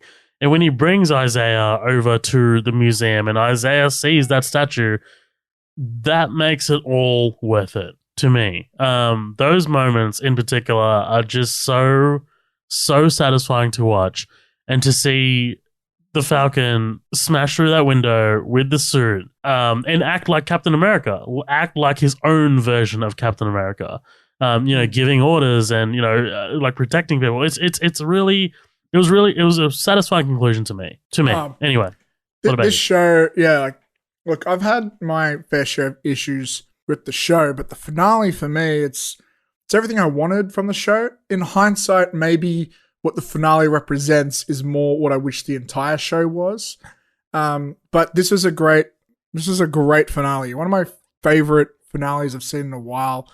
For a few reasons. I'd say one, first of all, let's talk about the action, like the Marvel moments, the CGI and all that stuff. Like these felt like a Marvel movie moments. I feel like some of the action scenes throughout this series have felt a little lackluster by comparison, but like they were given a pass because it's like, oh, they're going for a spy thriller type thing. But like when you see them flying around and throwing the shield, like it's like watching a big Marvel movie. But it's not just that, it's also like the creativity that was implemented in order to accomplish some of these like cool moves. Like it was all there. And it was, Falcon using his own like talents to be used in conjunction with the shield. Like when he's blocking and he brings his wings down to like hold him in place, or how he's like throwing it and catching it in midair and using Red Wing to like go into people's AirPods and stuff. Like that's really exciting, cool stuff. It's like what I said about the first episode. I like the way they used the stakes and the environment and the surroundings to come up with something original. Like this felt new and exciting and original. It wasn't just people getting punched in the head. But yeah, more so that speech, man. Oof. That's what I wanted the entire show to be. We got little drips and drabs of it, but those and the stuff with Isaiah, it's like those themes of what's like for a black man to take up the mantle of what's representing what America is, and they did it in such a contemporary and relevant way. I think was really impressive, it's kind of what I was hoping for the whole show to be like. Instead, it was more about like getting to that point. So I'm really hoping season 2 is more of that. And when he is giving that speech, it sort of reminds you like what makes Captain America Captain America. He's not just a blind patriot that waves the stars and stripes. And he's not something that could be seen as particularly like right wing or left wing politics. It's more about just like how do we make this country or this world better, and it's using the context of a superhero franchise to bring forth these ideas and stuff. And to see him like pretty much talk to Carly like a human being and understand where she's coming from, and then going off at these like politicians or whatever and sort of saying, hey, no, just, I'm not on your side either. Like, that's great. Like, he's not just like a gun for hire. Like, that's what Captain America is. He's meant to be inspirational. He's meant to tell people to do better and inspire them to do better. So that was really great. More of that, please. I do think the white around his head looks a little silly at times. Like when it's in motion, it's kind of cool, but when he stands and stills, it's a little. I don't love it as much as the blue, but that's okay. I think it still is a cool suit. Yeah, looking more forward to this show, man. Just I'd love to see season 2. I can't wait to see how they would treat Captain America 4. And I'm just curious, like, what are they going to do about Steve Rogers? Like, I think Marvel like say he's not around, but they said he's on the moon. But it's like, will Captain America 4 start with Steve's funeral? What's going to happen? I'm curious what they're going to do with that. It's a good show, though. Yeah, good show. It is a good show. It was a good show. I think it didn't fulfill its fullest potential. But again, we're only looking at it as one season so far, right? I think this is a part of the story. It's not the full story. Because at this time, dude, looking back at it, you could have cut all of the Zemo shit out and we would have saved a lot of time. We could have dedicated it to a lot of stuff that was more fitting. We could have used it towards more of the Isaiah stuff. I would have liked to see a flashback of fucking Isaiah fucking shit up and then, being disavowed by the government or something like that. Like, it just, I don't know, I'm just spitballing here. But another Aussie podcaster, a little bit more successful than us, Mr. Sunday Movies, with his show. I remember hearing, I was listening to him, I think the other week or something. He was saying like, apparently the actor is aged up for the performance here. So like, he was like, oh, then maybe they're planning on doing a spin-off or a flashback, because you totally could, because he's already looking younger. So, and I always thought that was a great point. I'd love to see that. And then like when they did nothing with that, it's like, oh, it seems like a missed opportunity, but maybe it is a thought they're going to do one day. I've read up a little bit about Isaiah since with the comics history and stuff. He is an interesting character. But so interesting. Yeah, but the way they used him for the finale was really like heartfelt. It felt really good. Really, dude, Yeah. I really like kind of like tugged at the heartstrings. I was like, oh fuck, am I getting some man mist here? Like, Yeah. am I feeling something? Can you get the tissues? Someone get the tissues. Yeah, that was me. Yeah, I think I wish this show focused more on the Falcon and the Winter Soldier, but that's just me, I think. But here's the thing. It's a lot better than we expected. We came into this watching the trailers and we were like, oh, it's just going to be a straight up action movie. Right? No, that was you. I wanted it. I thought, I was excited for it to be an action movie, but I was disappointed when it was an action movie. But then I came around, I would say. Wait, what? I went in wanting just a Marvel CGI action fest. Oh, okay. Right? And then when it like got into like some deeper themes, but I also wanted to like touch on the stuff like, you know, like BLM and stuff like that. I thought, you know, you can't do a story of Falcon and Captain America without addressing that. So I was kind of hoping for something like that. And we kind of got it, but when it slowed down a lot to focus on all these other things, that's when I got disappointed. But in that final episode, I finally got what I was hoping for. The like when when the trailers were coming out and we were like peak WandaVision, we were like, oh fuck, all right, this does not look as quality as WandaVision did, as like, you know, during the time that we were watching it, right? That's the point. But anyway, let's move on. Let's talk about the Oscars very briefly. I don't want to spend too much time on this because a lot of people don't want to spend too much time on the Oscars because it got the lowest ratings ever. It got under 10 million viewers, which is wild for a nationwide broadcast. Yeah. Let me say this because this will help speed us along. Usually I consider podcasting, I try and take it a little bit seriously. I try and stay up to date on everything. I turned on the Oscars and immediately I was just like, oh, I can't be fucked. And I turned it off. I didn't watch anything. Yeah. I hadn't seen most of the movies that are out, which is very unusual for me. There was just no hype. Like, no one was talking about it. It was usually I'm excited for the Oscars. I just couldn't even care. I lost all interest and I tried to force myself to get in. I really struggled, man. So let's treat this segment and being like, dude, tell me what I missed out on, because all I know is that the winner was Nomad. Was it Nomadland? Nomadland, yeah. Yeah, Nomadland. Well done. And she's directing and Chloe's directing Eternals, and that's the biggest takeaway I got. And I heard, like, I think you said it was a mess with the way it was organized. Yeah, right? So I watched the entire telecast. I'm working from home, so I can just have it on in the background. And I posted at 12:47 p.m. in the after party. This is the worst Oscars telecast of all time. That's what I posted. So basically, here's a really kind of like brief rundown of this. This was obviously a smaller event. This was the first time in a very long time that the Oscars was not at its original or location, which is the Kodak Theater.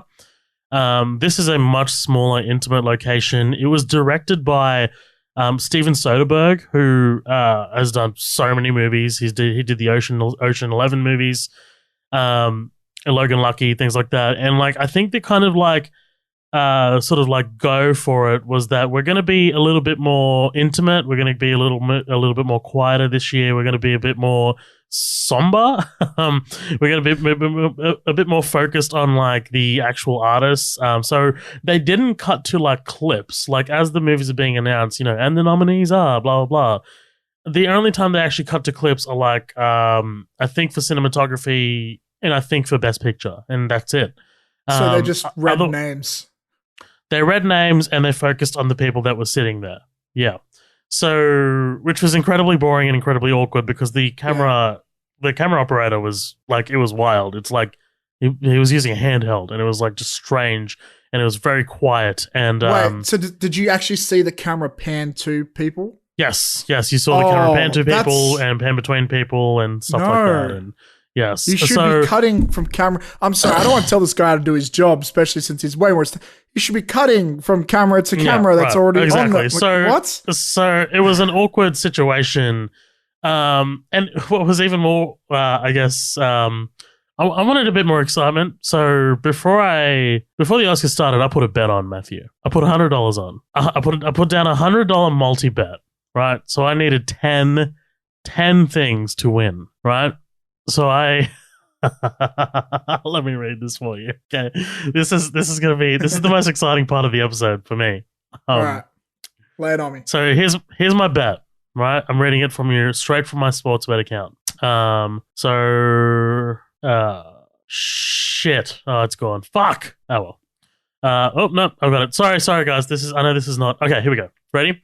And this is in order, right? So I needed leg 1, best visual effects. I needed that to win, and I voted Tenet. Tenet won. Ooh. And then best production design. I needed Mank to win, and Mank won.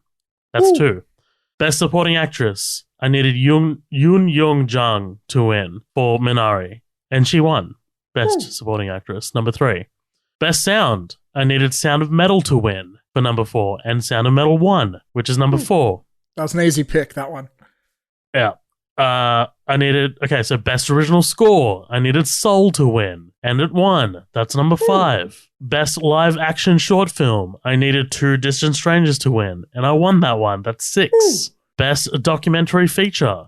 I needed My Octopus Teacher to win. That's number 7, and I won. That's 7. Best director. I needed Chloe Zhao to win, and she won. That's leg 8. That's 8 in the can. And then we get to best animated short, and I needed the movie Anything Happens, I Love You to win, and it won. So now I'm sitting on 9 out of 10, right? 9 out of 10. At this point, I could have cashed out, and I could have gone home with $795. Fuck. The last category that I needed to win was Best Actress, which is, if you read any of the articles kind of like leading into this, the hardest category of the night was Best Actress, because there were 3 kind of like, there was actually 2 front runners. There was Carey Mulligan for Promising Young Woman, and there was Viola Davis for Ma Rainey's Black Bottom. Both of them did an incredible job. Amazing. So Best Actress, right? Best Actress gets announced. I voted for Carey Mulligan. If Carey Mulligan had won, I would have walked home with $1,900. But $1,900, nearly $2,000. So me and my friend Sahil are tracking this at work the entire time, by the way. This is over a couple hours. And Frances McDormand wins. Frances McDormand took home her 3rd Oscar. And Frances McDormand didn't campaign to win an Oscar, much like Carey Mulligan did. She actually, when she won her 2nd Oscar for 3 Billboards Outside Ebbing, Missouri, she got up and she talked about how, not specifically that she didn't want to win another Oscar, but kind of like, let's give the people who don't have an Oscar a chance. Because, so it's kind of like, let's just give this bitch a 3rd Oscar. And look, I haven't seen Against her will, she wins it. Right. And I haven't seen Nomadland, and I really want to. But and I hear that she's amazing in it, but it's just like, dude, like, come on. Like, that's 3 Oscars for...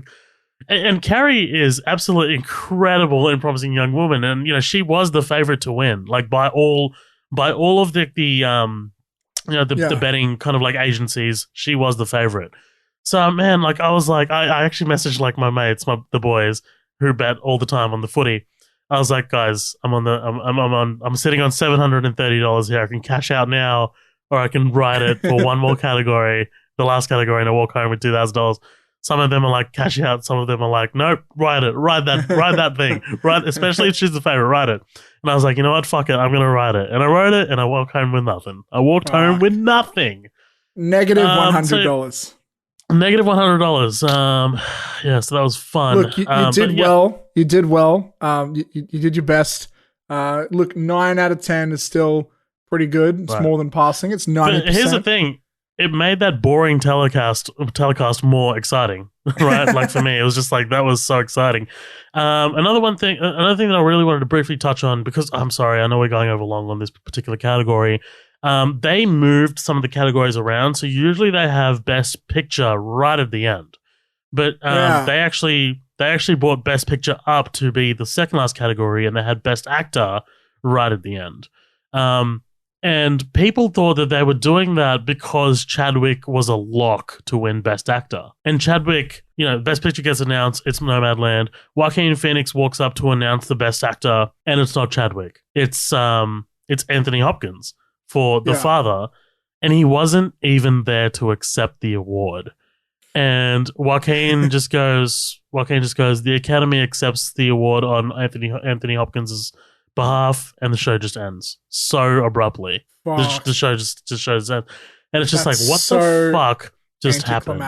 Fuck. Yeah, so it was just such a weird telecast, but that also kind of tells us that even the Academy don't really know who's going to win, which is kind of reassuring, right? It's a little okay, that's because he was such a lock. He was honestly a lock to win. He was he was paying $1.02 to win. That was the bet. Anthony Hopkins or Chadwick? No, Chadwick. Yeah, because a Anthony lot of people, Hopkins was $6. There was a lot of almost outrage. People were really mad that Chadwick did win it, but it's not everything has to be a Heath Ledger story, man. Losing to Chadwick Boseman, great actor, of course, obviously, but losing to Anthony Hopkins is still an honor. It's Anthony fucking Hopkins. That's a big. He's the male equivalent to Meryl Streep almost. Right. He's a fucking legend, and he's a thespian. That's he's a huge true thespian alone. But here's another thing too. Chadwick, honestly, in Ma Rainey's Black Bottom, the movie that he was nominated for, turned in, I think, absolutely one of the best performances of the year. It is fucking amazing. But it's more of a supporting performance. He shouldn't be in the lead acting category. I think the reason he was in that lead acting category was because supporting was so stacked.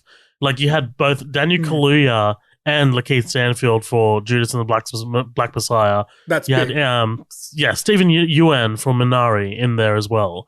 So it was already pretty fucking stacked.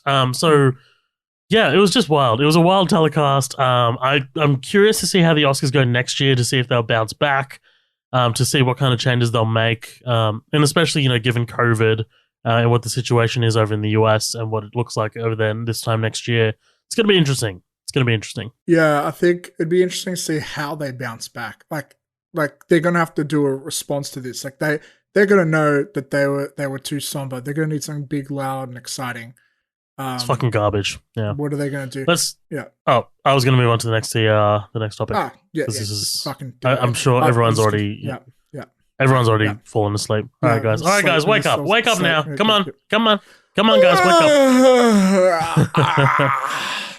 up. Let's talk about a show. Let's talk about a show that's been off the FA ears. Dexter. As we do. Have we talked about Dexter in the podcast before? I don't know if we have. No, we have not. No. What's your experience? Because it's been off the show. Been off the show for 8 years. What's your experience with Dexter? Yeah, I've seen it. I've seen all the episodes. I've seen all the seasons. I've finished into completion. I remember back when Breaking Bad was on, the finales were very close to each other, and I remember Dexter finished a week before Breaking Bad, and it was incredibly disappointing. And then Breaking Bad comes the next week, and it's knocks it out of the park. My recollection. Why do you look confused? I thought the finales were on the same day. No, they weren't the same day. Okay. Well, I remember having to choose between which one do I watch first, and that was a tough decision. But look, Dexter holds a very, very special place in my heart because it was the show that converted me to binging television properly. Before that, I was a huge Scrubs fan. I owned all the DVDs. I was big. But I didn't grow up obsessed with television and movies. I had other art forms, and that's something I discovered. And a big element of my discovery of being obsessed with television was Dexter, because I had an obsession with Death Note, and I was looking for what's the closest thing I can find to Death Note. And the closest thing I could find that was also about a serial killer who had to hide double life, and it was Dexter. And God damn it, Matthew, it's Dark Passenger. Okay, come on. Oh, okay. The Dark Passenger. His Dark Passenger. And I was really into it. I was going to get into the books until I heard about how they really fall the fuck off. Have you heard about like what happens in the books? At one point he becomes a cannibal. The Dark Passenger becomes it's like an evil ancient demon spirit that possesses him. They get really off the rocks in terms of reality, and they get real weird, apparently. That's wild. So it's a reverse Game of Thrones. Yeah, so like halfway through season 2, they were just like, okay, let's go in a completely opposite direction. But yeah, look, everyone knows season 4 of Dexter is one of the best fucking seasons you could watch. Like that finale, the way it ends is such a huge, oh my God moment. And it does have a fall from grace. I think season 5 has some okay moments, but there's that plot line where Deborah falls in love with him is pretty bad. And the finale, they kind of shit the bed, and last second they had to keep him alive because Showtime didn't want him to die. And it might be for the best because Dexter's back. We're getting a season 8. Do we know, is this a mini series? Is this a full season? Are they planning on continuing it after this? Do we know anything about that? I don't know. We already knew about. I mean, like we knew that this was in the works for ages. Yeah. I was just kind of like reacting to the little clip that they dropped. Yeah, not a lot. We're not seeing a lot in this clip, are we? No, it's shit all actually. But it's exciting. That's all I'm saying. Like he shaved his beard. That's it. That's all I wanted to talk about. Yeah. Sorry. Yeah. I've just confirmed. So the last episode of Dexter premiered on the 22nd of September 2013. The last episode of Breaking Bad premiered 29th of September 2013. Right. But the second last episode of Breaking Bad premiered the same day as the last episode of Dexter. Right, so maybe that's why you're getting confused. Yeah. All right, close. Yeah, look, I think my biggest questions is like, so the closest thing I can compare this to is Prison Break. Like Prison Break came back for one more season out of nowhere. 2 seasons, right? Yeah. Oh, yeah. It came back twice. It did like 2 different comebacks. I think they were apart, if I remember correctly. Yeah. I mean, those boys love a little bit of cum on their backs, but yeah, like it's it was right. Wow. There. It was right there. Wentworth Miller is not impressed. But look, what makes me the most curious, first of all, like Michael C. Hall doesn't look like he's aged much, and that's cool. Oh, sorry, yeah, here we go. It's a new 10-episode limited series. So it's essentially, but you know, if it does well, who knows what could happen. Look, he looks the same, which is cool. I love that little smirk he does at the end. It's very Dexter. What I'm curious about, and here's my big question, is with the way that television has evolved and changed, will they adapt? So Dexter followed a very formulaic way of pulling out its plot. It felt very, even though it was Showtime's show, looking at it now, it has a little bit of a CW feel to it, just a little less cheap. So I'm wondering if they want to learn from something like Breaking Bad and like, you know, tell this story a bit more, you know, modern, a bit more organically, or they're going to go with that formulaic structure, which, you know, is very Dexter. It feels Dexter. Regardless, I'm all here for it. I'm hoping we get most of the cast back. I hope it's not, I want him to come back to Miami. I'm hoping it doesn't take place in a whole new location. That's because I'd love to see all the old faces. And I'm really curious to be like, how do they bring him back? But yeah, we'll see. We'll see. Are you looking forward for anything particular from this? No, not really. I mean, I'm just excited to see it come back. I mean, like I don't have as burning questions as you do. You know, like I think it's just going to be like just a simple explanation. You know, I don't know. I think maybe it's just because I don't love to speculate like you do. I think I'm just like, yeah, you know what? Some writer's just going to be like, yep, and he decided to quit his job as a lumberjack and decided to kill again. That's it. Yeah, I love maybe not speculating fan theories, but I love trying to speculate how the minds of the producers work. I love that behind the scenes shit. So, So yeah. All right. What's next on the agenda today? We're sticking to TV, and we're moving over to a show that I'm so excited is coming back. It was so surprising because I thought it was like one and done, and I just finished it again for I think the 4th time. Master of None is coming back for a season 3, and they released a little kind of like little trailer for one of their episodes. called Moments in Love, directed by Aziz Ansari and written by Aziz Ansari, focusing on Lena Waithe's character. What do you think about this? Yeah, well, you and me, you and me, we're kind of a bit of Aziz fans. We saw him play at the Opera House. That was pretty cool. Both like the show. I'm finding. Sorry, what was that? Oh, he performed. He didn't play. Yeah. He did stand up, and then like the next day, his stand up special come out on Netflix, or the next week. It's like, okay, that's cool. Look, I think after the allegations, this is the smart way of announcing a show's back, sort of taking the attention off him and onto like, look, Lena was amazing in Master of None, one of my favorite characters. She just has something about her personality just really makes her jump out of the camera. She's really fun to watch. So to see her in taking on, more of a prominent role, even if it is just for one episode, I'm pretty excited. I'm really interested to see like what else they do. And a big thing about Aziz's like career, especially Master of None, is like he loves tackling topics of romance. He loves talking about relationships. And after everything he's been through in the last few years, I want to know what he has to say. Obviously, he had that stand-up special, but what he has to say through this medium, I think could be very interesting. And I'm grateful because, we saw what happened to Louis C.K., who had a very similar type show. I wouldn't say they went through a similar experience. But yeah, I think there's so much potential of what could happen here. My only other thing I've noticed is there something going on with the aspect ratio? It seems like this might be in 4:3 instead of widescreen. I don't think it's in 4:3. It might even just be the trailer. It might be the episode itself. But it's definitely a trailer for that one single episode. It's not the entire show. But yeah, maybe.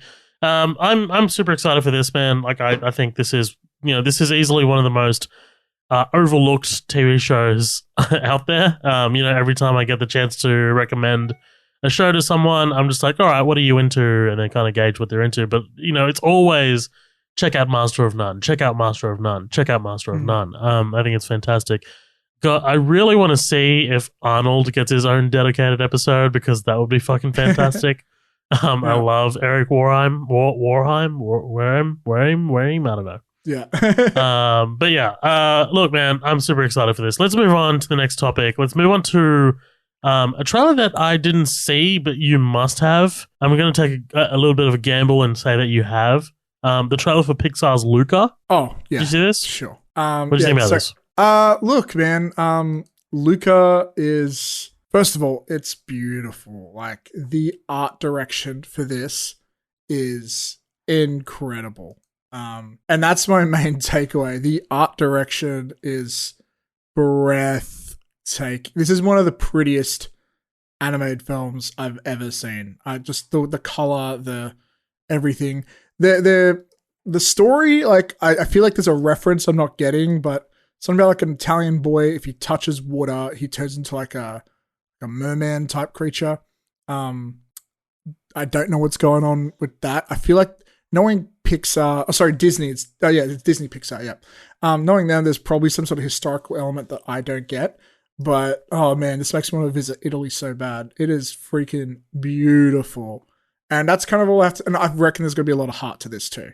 Like, I know that's kind of a given by Pixar standards, but this movie I think is going to blow us away. If not from the storytelling perspective, at least visually.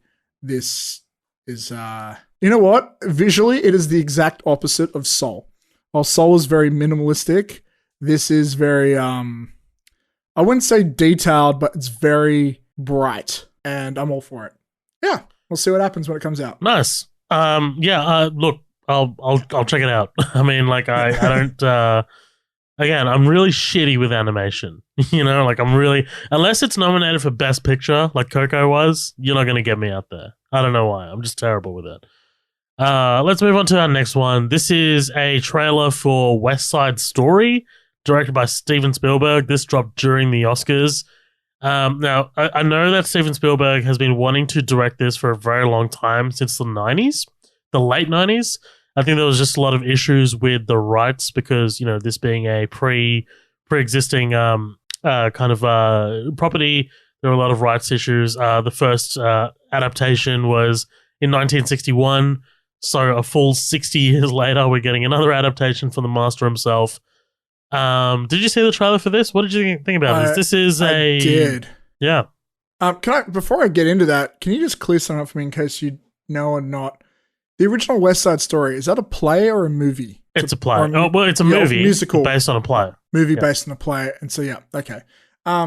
Look, West Side Story is one of those properties that I've never seen, but I've seen so many references to or whatever that I feel like I kind of know it, even though I've never seen it, if that makes sense. What I love about this is I can't explain why, but it looks like a Spielberg film. I don't know what it is, if it's the colors or I don't know, something about he's using his normal cinematography, Janusz Kaminski. Oh, yeah. But like, yeah, maybe that's part of it, but like even like the way, like the shot where it's like from overhead and they're all coming in and like that's amazing stuff. It feels very classic Spielberg, but modern, which is, I did get some of those vibes at Ready Player One, but which is a completely different film to this. But it feels weirdly nostalgic getting these classic Spielberg vibes. Even though I don't think I've ever seen Spielberg do a film like this. Like, this is technically a musical, right? Yes. So I don't think he's ever done a musical before. But yeah, look, it's a Spielberg property. I'll go see it. Look, I know the last classic musical that got adapted to film didn't go down so well. Cats, we are looking at you and wish we weren't. But I refuse to believe this will go down like Cats. Just even looking at the trailer alone. Look, I don't want to call it too early, but this has a lot of potential to be a classic. Well, they're very confident with what they have because this was supposed to come out this year or last year. And they pushed it back a full year. And the very fact that they pushed it back a full year means that they definitely won it in their Oscar race. This is now coming out on the 10th of December 2021, which is the greatest day ever because it's my birthday, but also because it's the Oscars. So they're really wanting it to be considered for the Oscars. So yeah, man, I'm excited for Steven Spielberg to get a musical under his belt. He is one of those directors who can, I think he can work in any genre. You know, like he's pretty much done everything. He's done science fiction. He's done World War II history films like, you know, Saving Private Ryan, Schindler's List. He can do that classic adventure story with Indiana Jones and, you know, Jurassic Park. Hard science fiction that genre, I would say. Yes. Yeah. Hard science fiction with artificial intelligence and War of the Worlds. And then, you know, he can do biopics like Catch Me If You Can and Bridge of Spies and Lincoln. I think he's a director who, you know, I'm just going to go and say he's probably the greatest director alive. Probably. Like, let's be real here. Like, I'm just going to straight up say it. Like, he's not my favorite director alive, but he's the greatest director alive, I think. And certainly the most influential director who's alive. Dude, so yeah, I'm always excited for a Steven Spielberg film. How much time does this guy have? I mean, like, he's getting up there in age, but he's pumping out what feels like 2 films a year, or I guess sometimes he's just producing and stuff, and they're he's all a fucking such a beast. He's of such a level of quality. Like, I feel like Spielberg he's more than a man now. Like, he's a machine. Like, his team, he's probably worked with these people so much. They all know what he wants. Before he probably look at his says run it when it comes to stuff. Look at his run from 2015 onwards. So 2015, The Bridge of Spies. 2016, The BFG. 2017, The Post, which was nominated for Best Picture. 2018, Ready Player One. And that was his last movie, and now it's West Side Story, which is wild. And those are such vastly different genres, all 4 of those films. But, I mean, there's that really famous story of, like, him... I think he was working on Schindler's List, and he had to leave the set of Schindler's List to go to the set of Jurassic Park. like how does that happen? You know, how do you do that? Oh, he's like, oh man, I'm working on just way too many life-changing, cultural-changing, iconic moments. I'm working on the biggest movie of all time that's going to be revered for centuries to come. Don't worry about it. Yeah, it's like sorry, I've got to leave just to work on another life-changing freaking masterpiece. Just That's wild, impossible. Man. Like, is he an alien? Is he ET? Let us know in the comments. Yeah. He might be. You know what? Oh. He's one of those aliens at the end of that classic Steven Spielberg movie, Indiana Jones and the Kingdom of the Crystal Skull. That's the one. Yeah, probably his best film, if you ask me. Definitely his best film, 100%. Let's move on. Let's move on to something scarier than Indiana Jones and the Kingdom of the Crystal Skull. This week we got a trailer for The Conjuring 3, The Devil Made Me Do It, and god damn it, I hate that fucking title, dude. I hate that title so much. The Devil Made Me Do It. It sounds like Bart Simpson got caught by Principal Skinner.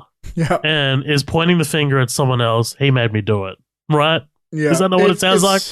Well, it's a classic phrase, you know, it's been around for decades, but using like such a common phrase as the subtitle for a film like this, it's not scary. It feels cheesy. It feels cheap. It feels weak. It feels like maybe it's the third film in the franchise, or maybe it's the eighth, you know? It feels not good. It feels not good is the critical phrase. Yeah. Guys, we only use the best words here. Everyone knows I use the best words. We word sometimes. Good. The word good from my mouth. But look here. I don't know if I've said this. Sure. Okay. This trailer does not inspire confidence. It does not. I would argue the last time the Conjuring universe inspired confidence was maybe The Conjuring 2. I would say all the let's take the spin-offs out of it, because this is a mainline Conjuring movie. This is not a spin-off. This is the third film. Before we get into that, I would say that the fact that there is no 3 attached to it makes it feel like a spin-off to me. Even though it's definitely not. It's definitely not. Yeah, its alternate title is The Conjuring 3. It's definitely Conjuring 3. Yeah. It's not a spin-off at all. It's not directed by James Wan, I think, is the big thing. Yes. The whole thing feels cheap.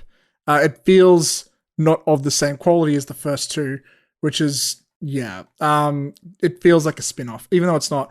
Even though I gotta say, so I think I've said on before, one of the many weird things that detaches me is horror movies about demons that you can't see and make you fly across the room, which I feel like The Conjuring does fit in there, but I like James Wan, so the first 2 get a pass.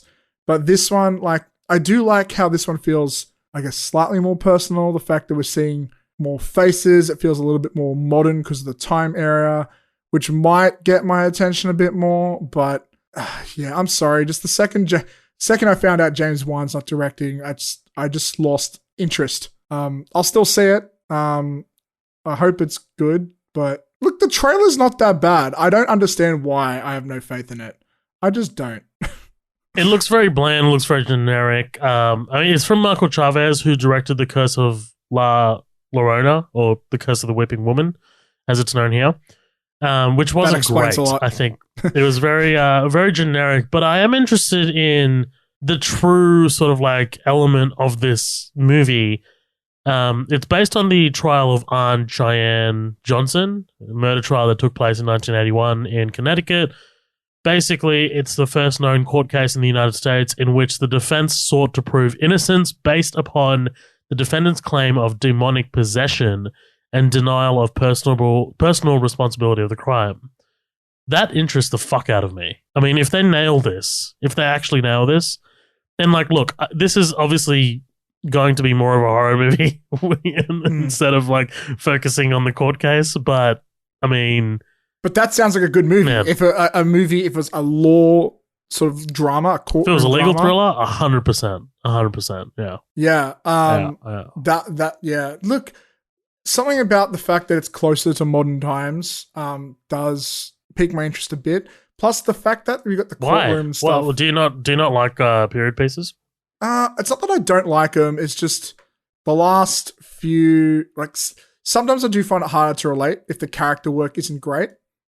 Which there's been plenty of great period films where good character work, but sometimes it can be a dent for me sometimes. I just find it a bit more relatable when it looks more like when there are cars and not horses or whatever, you know?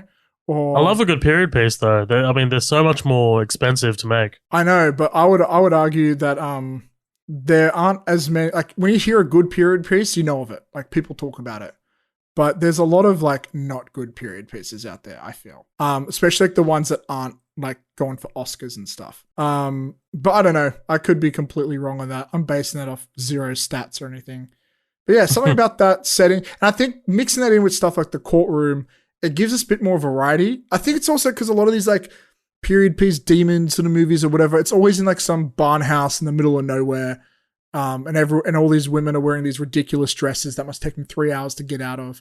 But the fact that like, you know, people are wearing more, you know, recognizable clothing and these locations are more of a city, it makes it feel more real to me. So it might get me there, but I think a film like this, it's going to come down to the direction, like how the director pulls this off. With horror, like horror is the type of genre that it can bring people in regardless of what cast is attached. So I think this is like the type of genre where the directors can really shine and you can really tell the good ones from the bad ones very easily with horror. But yeah, seeing this guy's previous film, it does inspire a lot of confidence. Yeah, I really, this is more than what this movie's worth talking about, to be honest. I'll see it and I'll give you my thoughts then. I just move the fuck on, honestly. Like, I'm literally getting bored talking about it. I can't imagine what listeners are like. Everyone's just there like, no, fuck you, Conjuring's good. Or Matt, what are you talking about? Guys, I don't know what I'm talking about. I'm waiting for Zohab to move me along.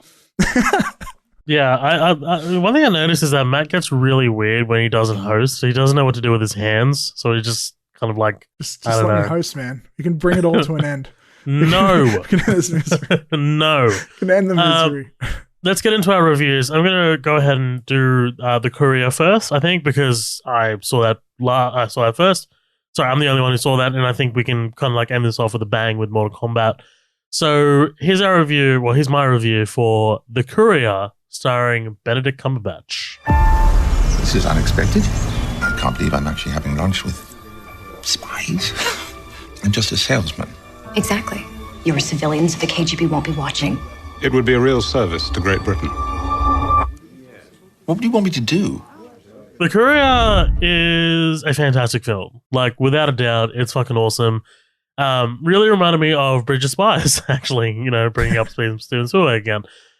It's a true story. It's about a British businessman who was recruited by the SIS. Basically, he delivered messages to a secret agent named Oleg Penkovsky in the 1960s. Basically, he was a defector in kind of like the Russian sort of like government. He was a higher up. And this guy Penkovsky, fed the CIA and the MI6 key information during the Cold War. You know, he actually was the one who fed the Americans the intel that, hey, the Russians are moving their missiles into Cuba, which kind of like sparked the whole Cuban Missile Crisis, which is wild. When that whole scene came up, dude, I turned to Steph and I'm like, oh my God, what the fuck? That came from him? That intel came? And she's like, why are you grabbing me? She's like, why are you grabbing me? Get your hands off me. I don't know you. He was the courier of that information. Right. Good one. Yeah, nice. I'm just going to go kill myself. But anyway. So Benedict Cumberbatch, sorry, I got his name wrong. Benedict Cumdumpster plays Greville Wynn. He plays a joke is like 12 years old. Keep it going. Keep it going. Bring it back. He plays Greville Wynn, who was the businessman. But look, man, this movie is directed by Dominic Cooke. I don't know of his previous works, but this movie, he directed the fuck out of this movie. Like this was fantastic, man. I riveting from start to finish. Honestly, it's not going to lose you. It's not going to bore you. And yes, Matt, it is a period piece. There are old things. You're just going to have to deal with it. This one looks good. You're just going to have to deal with it. I'm sorry. I'm on board for this one. I really wanted to see this. We just couldn't find the time. It's really solid. Great performances. Great story. Great tension. A lot of tension. I mean, obviously, if you're talking about defecting, great politics. You know, like you can make politics really boring. But I think, you know, if you kind of like present things in a very kind of like clear way and very exciting way, then, you know, you can never really get bored of this kind of stuff. This is 100% up my wheelhouse, up my alley. I think though, because of its similarities to Bridge of Spies, I kept comparing it to Bridge of Spies. And Bridge of Spies is directed by Steven Spielberg, and it was nominated for Best Picture. So when you're going up against that kind of caliber, you're kind of like fighting a bit of a losing battle. And I know Dominic Cook didn't set out to make a movie that was like competing with Bridge of Spies, but I'm sure that there must have been conversations about this. Hey, isn't this movie a bit like Bridge of Spies? I think, with Bridge of Spies out there, if I'm going to recommend one, it's going to be Bridge of Spies because it's just done a lot better. But I'm highly recommending this. If this is still out of the cinemas while you're listening to this, definitely go check it out. If it's streaming, definitely check it out. How does it? I don't know why this. You know what? I know why it compares. Because it's got the same actor, but this. I keep thinking of The Imitation Game, which I really enjoyed when I think of this. How do they stack up against each other? Would you say? They've got nothing to do with each other. Thematically, they're not similar at all. I mean, in that Benedict Cumberbatch, yes, he played a real life guy who helped crack the code, but that was set in World War II, during the World War II era, and he helped crack sort of like Nazi encrypted messages. Yeah, they have nothing to do with each other. Yeah, I can't compare them. Okay, the only comparisons you can really do is like Bridge of Spies. I think that's literally the only one. Yeah. But the Imitation Game is a lot better though. Like the Imitation Game was a Best Picture nominee. Like it's awesome. That movie was fucking great. 100%. And I like some true stories. I like some period pieces. I like some period pieces that are true stories. You like old things. Yeah. I like you. You're getting old. Hey. No, I'm older. You're older. I know. Let's get to a movie that I think both of us are way too old to love, but we love it anyway. Let's get to Mortal Kombat. First learned about this 7 years ago on a mission in Brazil to capture a wanted fugitive. When we got there, it tore through our unit in seconds.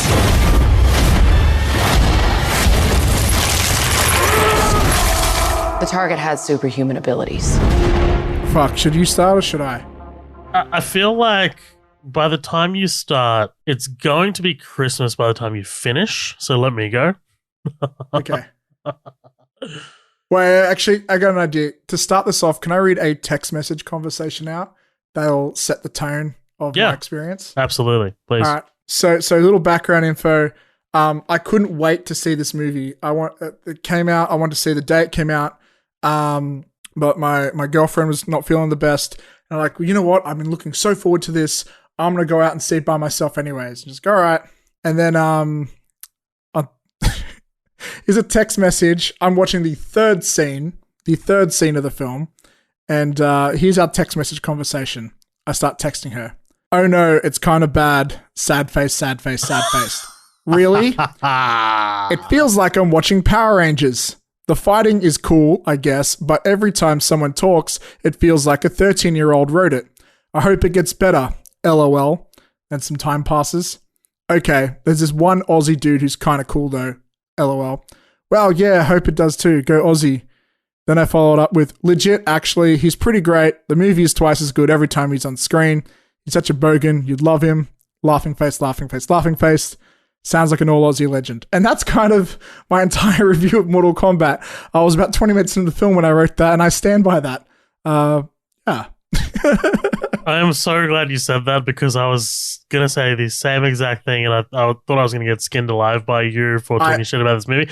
This is the most... I wanted to break the tension because I knew you would hate this movie. I could... No. It's not that I hate it. Let me start off by saying this. This is one of the most Matt Vella movies to have Matt Vella'd ever. It is... Please explain. Okay, look. It's so full of... I think fan service is a big thing. like when they spouted off the lines, the classic lines, I was like, I know Matt Vella probably like fist pumped in his head for that right there. But at the same time, I thought the action scenes were fantastic, and I knew you probably enjoyed the action sequences, like the choreography. Some of this, like, I knew you probably like kind of like rolled your eyes as well at the dialogue. I was like, you kind of like The dialogue is so bad. dude. Okay, look, here's the thing. I love Mortal Kombat, but this dialogue is, oh my god. This movie is all about proclamations. This movie is all about like people walking into a scene, announcing and proclaiming themselves to be something or their name, and then exiting the scene. Dude, That is true. I am Sub-Zero. I am Scorpion. I am Sonya Blade. I am Jax. I am Raiden. Holy shit, dude. What Imagine the fuck? if real life worked like that. You know, you'd be going to work. Oh, there's the boss. Who's that? He's the boss. He comes in. I am the boss. Oh, nice to meet you. I am Matt Vella. Okay, here's the report you wanted. Flawless victory. It's like these words, it's not how you incorporate them into conversation. Right. It's not how a conversation works. Yeah, look, so the scene, so it opens and, you know, you get that kind of like like title sequence, which I thought was actually pretty cool. I really enjoyed that opening scene. That was awesome. Yeah, it's great. Mostly because I think one of my favorite Asian actors is Hiroyuki Sanada, who plays Scorpion. I talked about it a couple times. He was in The Wolverine. He was in Avengers Endgame, The Last Samurai. He's awesome. But, you know, that scene really kind of like set the tone and set the stage for, you know, this like big, violent kind of like movie. And it's not that violent except the opening 20 minutes and the last 20 minutes, right? Like, okay, look, it takes a lot for a movie in Australia to be rated R. Like, here's some context for you American guys. We have, our rating system is G, PG for parental guidance, M, which is most of our kind of like PG-13 movies, and then most of your R-rated movies are MA, which is mature audiences. It's very rare for a theatrical release of an R18 rated movie. This is R18, and Spiral, that's about to come out next week, is R18 as well. So it takes a lot for a movie to be rated R18. I think this could have snuck away with an MA15. This, the fight scenes feel PG-13. The only real blood and gore happens is during the fatalities. Like, when people get punched in the face, no blood comes out of them. The fighting is so PG-13. You rarely ever see someone get hit in the face. It's always like they cut before that. When you look at like a movie like, I don't know, like The Raid, like those fights feel brutal. They feel violent.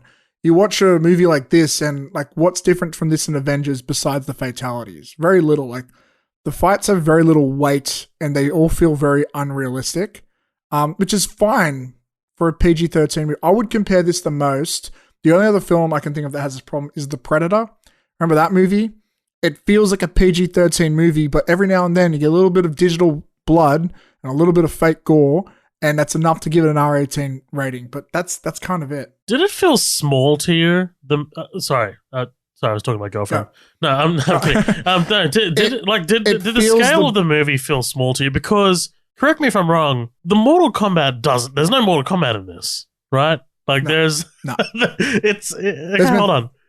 Like they're preparing for Mortal Kombat, and the sorcerer decides to roll in early and start to kill motherfuckers before the Mortal Kombat happens, right? It's essentially the same plot as Mortal Kombat Annihilation, except in that which is also a movie about people coming in, proclaiming who they are, doing a fight, then leaving one by one while the heroes walk in the desert to find someone to teach them how to use their power. It's literally the same fucking movie on paper with a few. Only difference is that takes place after a tournament. This takes place before it.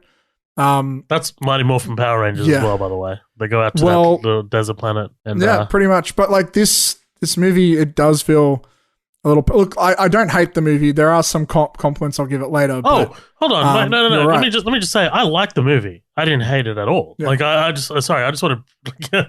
I don't like partial my way through the review, but I liked and I enjoyed the movie for what it was. It's big, it's cheesy. Actually, no, it's not big. It's very small in scale, but it's cheesy and it's But like, here's the thing, and we were talking about this on the episode of Darkness Falls where we did the bonus episode. Colin and I, the movie knows exactly what it is. You know, it plays on itself. It doesn't take itself too seriously. It knows what it is, and I enjoyed it for that. I can't get off the names, dude. Like, how did he get the name Sub-Zero? How did he get the name Scorpion? What does Scorpion like? What does it have to do with his time in hell? It's not. The thing about Scorpion is he's got nothing to do with the Scorpion. Also, you want an extra mind fuck? You know how he says, "I am Scorpion," and he says, "Get over here," and all that. Yeah, they clearly established throughout the movie he can't speak English. He speaks Japanese and he can't understand Sub-Zero when he speaks Chinese. But whenever he needs to say a catchphrase, all of a sudden he learns English, which, like, if you want to nitpick, there's a million bits like that. Dude, but, yeah. he's about to throw down with with Sub-Zero, and he's like, "I have risen from hell to kill you." That is a line in a 2021 movie. I have risen from hell to kill you. By the way, very little explanation to why he's back. By the way, yeah, and didn't you love the way they managed to force NetherRealm's name into the movie? Right, like he's like, I went into NetherRealm. By the way, is the creator of the games, but he's like, I went into NetherRealm, but like later he calls it hell. No, so. No, actually, I can. Okay, hit me. The movie does a bad job at explaining everything, but in Mortal Kombat, I think there are multiple realms, which are kind of like universes, and one of them is called NetherRealm, which is essentially hell. But he calls it hell anyway, right? Yeah, which makes no sense. Like he should. That's the point. They won't commit to calling it hell or NetherRealm, but they never say it. Like, look, a great example of this type of problem the film has is when Liu Kang's fighting Cabal, and spoilers, guys. Slow down. Which Cabal's the guy with the robot mask and the hooks who can run fast, okay? And Liu Kang's like the Bruce Lee guy, right? So Bruce Lee is fighting the Flash, and then Shang Tsung, the sorcerer, is about to kill the hat guy, Kung Lao, and Cabal goes to Liu Kang, "Your friend's gonna get his soul sucked." And I'm watching it, like, trying to imagine I'm someone who has never played Mortal Kombat. It's like, yeah, besides that, it's like this guy's never said any line of dialogue the whole film that would imply that his ability to steal people's souls. Like, you can't just go, "Your friend's going to get his soul sucked," and then suck his soul out, and then that's it. Like, there's no explanation, and the whole film is filmed like stuff. That wasn't bad to me, though. I mean, like, look, I'm coming into this completely cold. I've never played Mortal Kombat, so that wasn't that bad to me because the entire time I was wondering what that guy's power was. So when that happened, I was like, oh, that's his power. Cool. Right.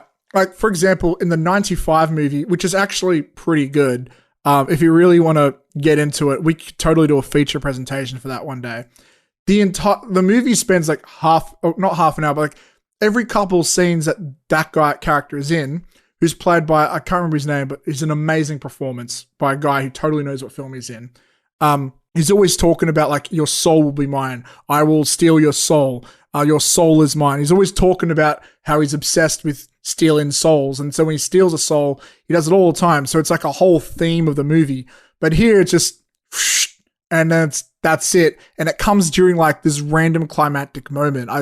I feel like a better screenwriter would have started the scene with, "I've come to steal your souls," and then make that like one of the reasons why the fight has stakes. But instead it comes out of nowhere and this dude just goes, "Your friend's gonna get his soul sucked." It's like, what the fuck does that even mean? I don't know. I think it's really weird. But the film has a lot of problems like that. Like, they don't really explain what Mortal Kombat is very well. Like, I think there's like one line of dialogue. No, they explain it. It's just they explain so much else around it and it gets lost. Like, there is a lot of exposition in this movie. Like, a lot. Like, there is a lot of explaining stuff. Like, Kano... Okay, we got to talk about Kano. Josh Lawson... Best part of the film. Yeah, Josh Lawson is easily one of the best parts of the film. I liked the mystery around Sub-Zero. I liked the mystery around Scorpion as well. I think those two are really strong as well. But yeah, Kano's fantastic in this movie. Is hilarious. Dude...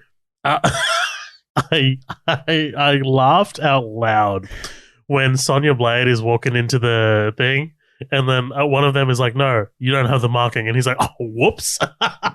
I think my favorite line of his is when he finally gets his laser power. He goes, "Fucking laser, better than a fireball, you fucking pussy." Like, yeah, that was so good. This guy said, and at one point he said, oh, it's no skin off my sack or no skin off my nuts or something like that. And I have a mate, a real bogan mate, who says that shit all the time.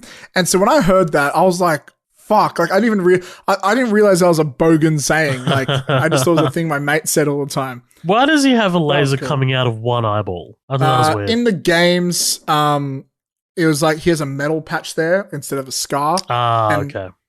It's implied he's actually a cyborg or something that they never really go into. But the whole thing about, and everyone has their own Okana, that's new. Like that's not from the games. But weirdly, it's one of the very few things I liked about the plot in this film is because they actually give a good explanation to why these people have powers, because a lot of them aren't explained in the games. Okay. As good as those stories are. Because, yeah, I really like that element too. So, because you're waiting to see what everyone kind of has. Yeah, and for Cole, who is a brand new character, not from the games, you do have this curiosity of, I wonder what it's going to be. It ends up being this weird kind of lame armor with... What is it? things... I don't know. Like, I just don't know. Couldn't they just give him scorpion powers since he's like a descendant of Scorpion? Right. That's what I thought. Well, I thought the movie was setting him up to be Scorpion. I thought that actually, like, he was dead. Yeah. That would have been cool. And then that way it would have like been all right. But the problem is, like, if you're going to make such a big deal about introducing this brand new character, give him a personality or something. He doesn't actually have a lot to do or say in the movie. Like, he's not bad. He does nothing offensively bad that ruins the film.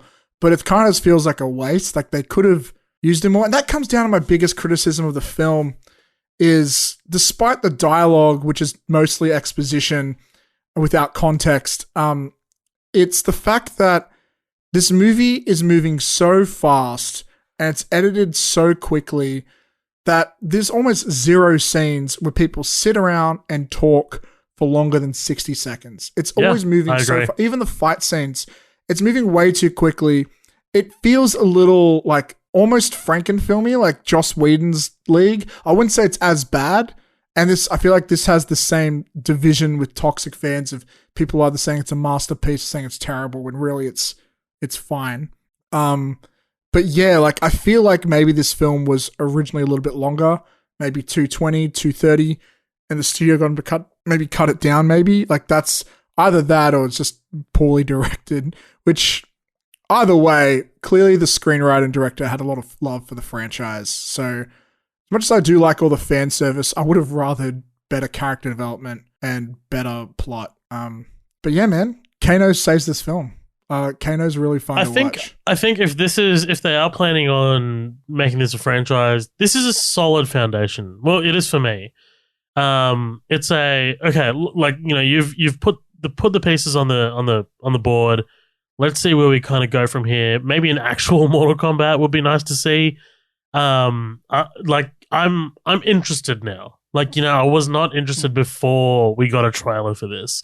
Also, I think do we both agree that the best shot in the entire movie was used in the trailer where Sub-Zero turns the blood into the knife? I think. Oh, I would say the trailer shows too much. It shows all the good shots. Yeah. I think, look, I do think it's interesting how they kept Raiden and Shang Tsung alive for the sequels. I think they'd use some characters. There's some characters I feel, like most of the characters they look and have done great. There's a few I felt very disappointed with. Melina, for example, is a fan favorite and who has a very interesting backstory, which is completely non-existent here. There's some characters, it's like, what are you doing in this film? Like Reiko. Who's that? Who is the guy with the big hammer who fights Jax. Oh, right. He's like in one game and he looks really different. In fact, he looks a lot like the next big bad, Shao Kahn, who's kind of like the Thanos of Mortal Kombat. And so to have him there and portrayed that way feels weird. So there's a lot of like little fan things I can nitpick, but overall they did a good job. It's just, I think maybe as a fan, the last 3 Mortal Kombat games have been really great with storytelling, especially the last 2. The Mortal Kombat X felt like Avengers, like they're in the city fighting like demon monsters and shit. And Mortal Kombat 11 has like major like Game of Thrones vibes. There's a little bit of like politics and all these different realms and stuff. It feels like such interesting source material. And to see it such watered down so heavily in this, usually I'm not that type of person with like source material that much, but it just feels like I would have preferred it if they had less characters and less fight scenes so they could build on so much more of the story elements. But maybe it's the right move because I guess at the end of the day, people really just want to see people getting killed and fight scenes. So maybe, what do I know? Maybe this is the better way to Did go. it also feel like that they blew their budget in the first half of the movie? Like, it felt like that they... Because I was genuinely surprised at, like, how good some of the cinematography was, like, when they're out kind of, like, walking the plains and, like, when they're in the outworld or outrealm or whatever. I was like, fuck, that actually looks really good. Because they filmed out in regional Adelaide. All of it is shot in Adelaide. Yeah. A common complaint I've heard, and I definitely agree with, is that the beginning and the ending of the film feel like different movies. Like every time Scorpion Sub-Zero fight, which is kind of sandwiched in the beginning and end, it feels like higher quality. And I think it's because I don't know about cinematography, but at least with the martial arts, those are two very skilled and amazing martial art actors. But then when you cut to some people like, I don't know, the characters playing Kano and Sonya and all that, like the martial arts is a little less exciting. It's probably because they're less experienced. Obviously, Lewis Tan's going to be good. So I think maybe part of it is because the middle section of the film is focusing more on actors who aren't as good with martial arts. But yeah, who knows? Like it could also be a budget thing. It does feel like the whole film, I think the reason it feels small scale is because I think they only had 50 million for this.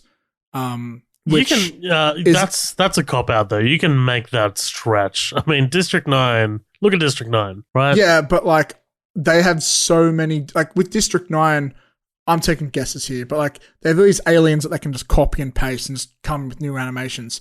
These guys have like Goro's fully CGI'd. Each character has their own special power. Like there's a lot of CGI in this movie. And I think Reptile's also fully CGI'd as well. I think it's because they had so many different things to do with the special effects. Like the actors aren't going to cost them a lot of money. None of them are huge names. So I'd imagine they blew a lot of it on the special effects. And maybe the blood. Oh, dude, the gore looks pretty good at times. That Kung Lao one where he hits the vampire chick Natara. That was sick. That looks fucking awesome. That was sick, yeah. Probably my favorite death, to be honest. For sure, man. But I wish there was like at least one or two more like that. But, beggars can't be choosers. Right. I would see a sequel, obviously. I just hope with the sequel I'd like it. I can't believe I'm going to say this, but I wish it was a little bit slower paced. Yeah, I agree. Yeah. I agree. Take your time a little bit more. Chill out. Just take a chill pill. Just and and obviously, bring back Kano. Kano has to be front and center because every time he's not on screen and Scorpion and Sub-Zero aren't fighting, the quality of the film you can feel it get lower. Every time someone else tries to do comedy, it just feels disappointing because it's not Josh Lawson doing it. And I think 100%. It's because I think it also goes to show about the quality of the script because most of Josh Lawson's stuff is apparently improvised or done set. I believe that. That's kind of saying something when that's the best dialogue of your film. Yeah, there you go.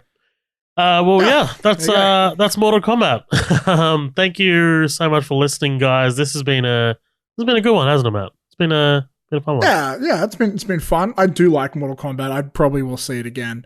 But it's been good. It's been fun. Once it hits streaming, I think I'll check it out. I think my dad will like it as well. Thank you so much to you guys for listening. Thank you so much to Ondi Timoner for coming onto the podcast to talk about Mapplethorpe. For our next feature presentation, we've announced it. It's on the after party. We are covering the Peter Berg film starring Mark Wahlberg, Lone Survivor. Basically, it's all about the doomed joint military operation that took place in Afghanistan in 2005 called Operation Red Wings. And it's a brutal film, and it's not the most perfect film, but I am hoping to use it as sort of like a jumping off point to talk about the operation itself. I watched a couple of interviews with the actual lone survivor, Marcus Luttrell. He is an interesting guy. And I was like, man, like this guy's story is crazy. The story of Lone Survivor is crazy. It's really different for us. We don't talk about war films. So I'm interested to see what Colin thinks. But also jumping onto that episode is LSG Media's Josh, who is returning. Ooh. He was on our Aliens episode. he is he was an actual Marine. So it's really going to be interesting to see what his thoughts are about the accuracy of the movie, and where he was when the actual Operation Red Wings happened, and what the feeling was in the defense community as that was playing out. So have a listen to that episode when it's out next week, guys. Really appreciate it. It's going to be really exciting. Matt, do you have anything else to say before we head out of here? I'll just plug my shit again, youtube.com/velomatfilms. And we love you so much. Thanks for hanging out with us today. I feel like this one's been a little bit messy, a little bit of my fault. YOLO. That's it though. Yeah, let's leave it on a nice little messy ending there. Catch you guys on the next one. Laters.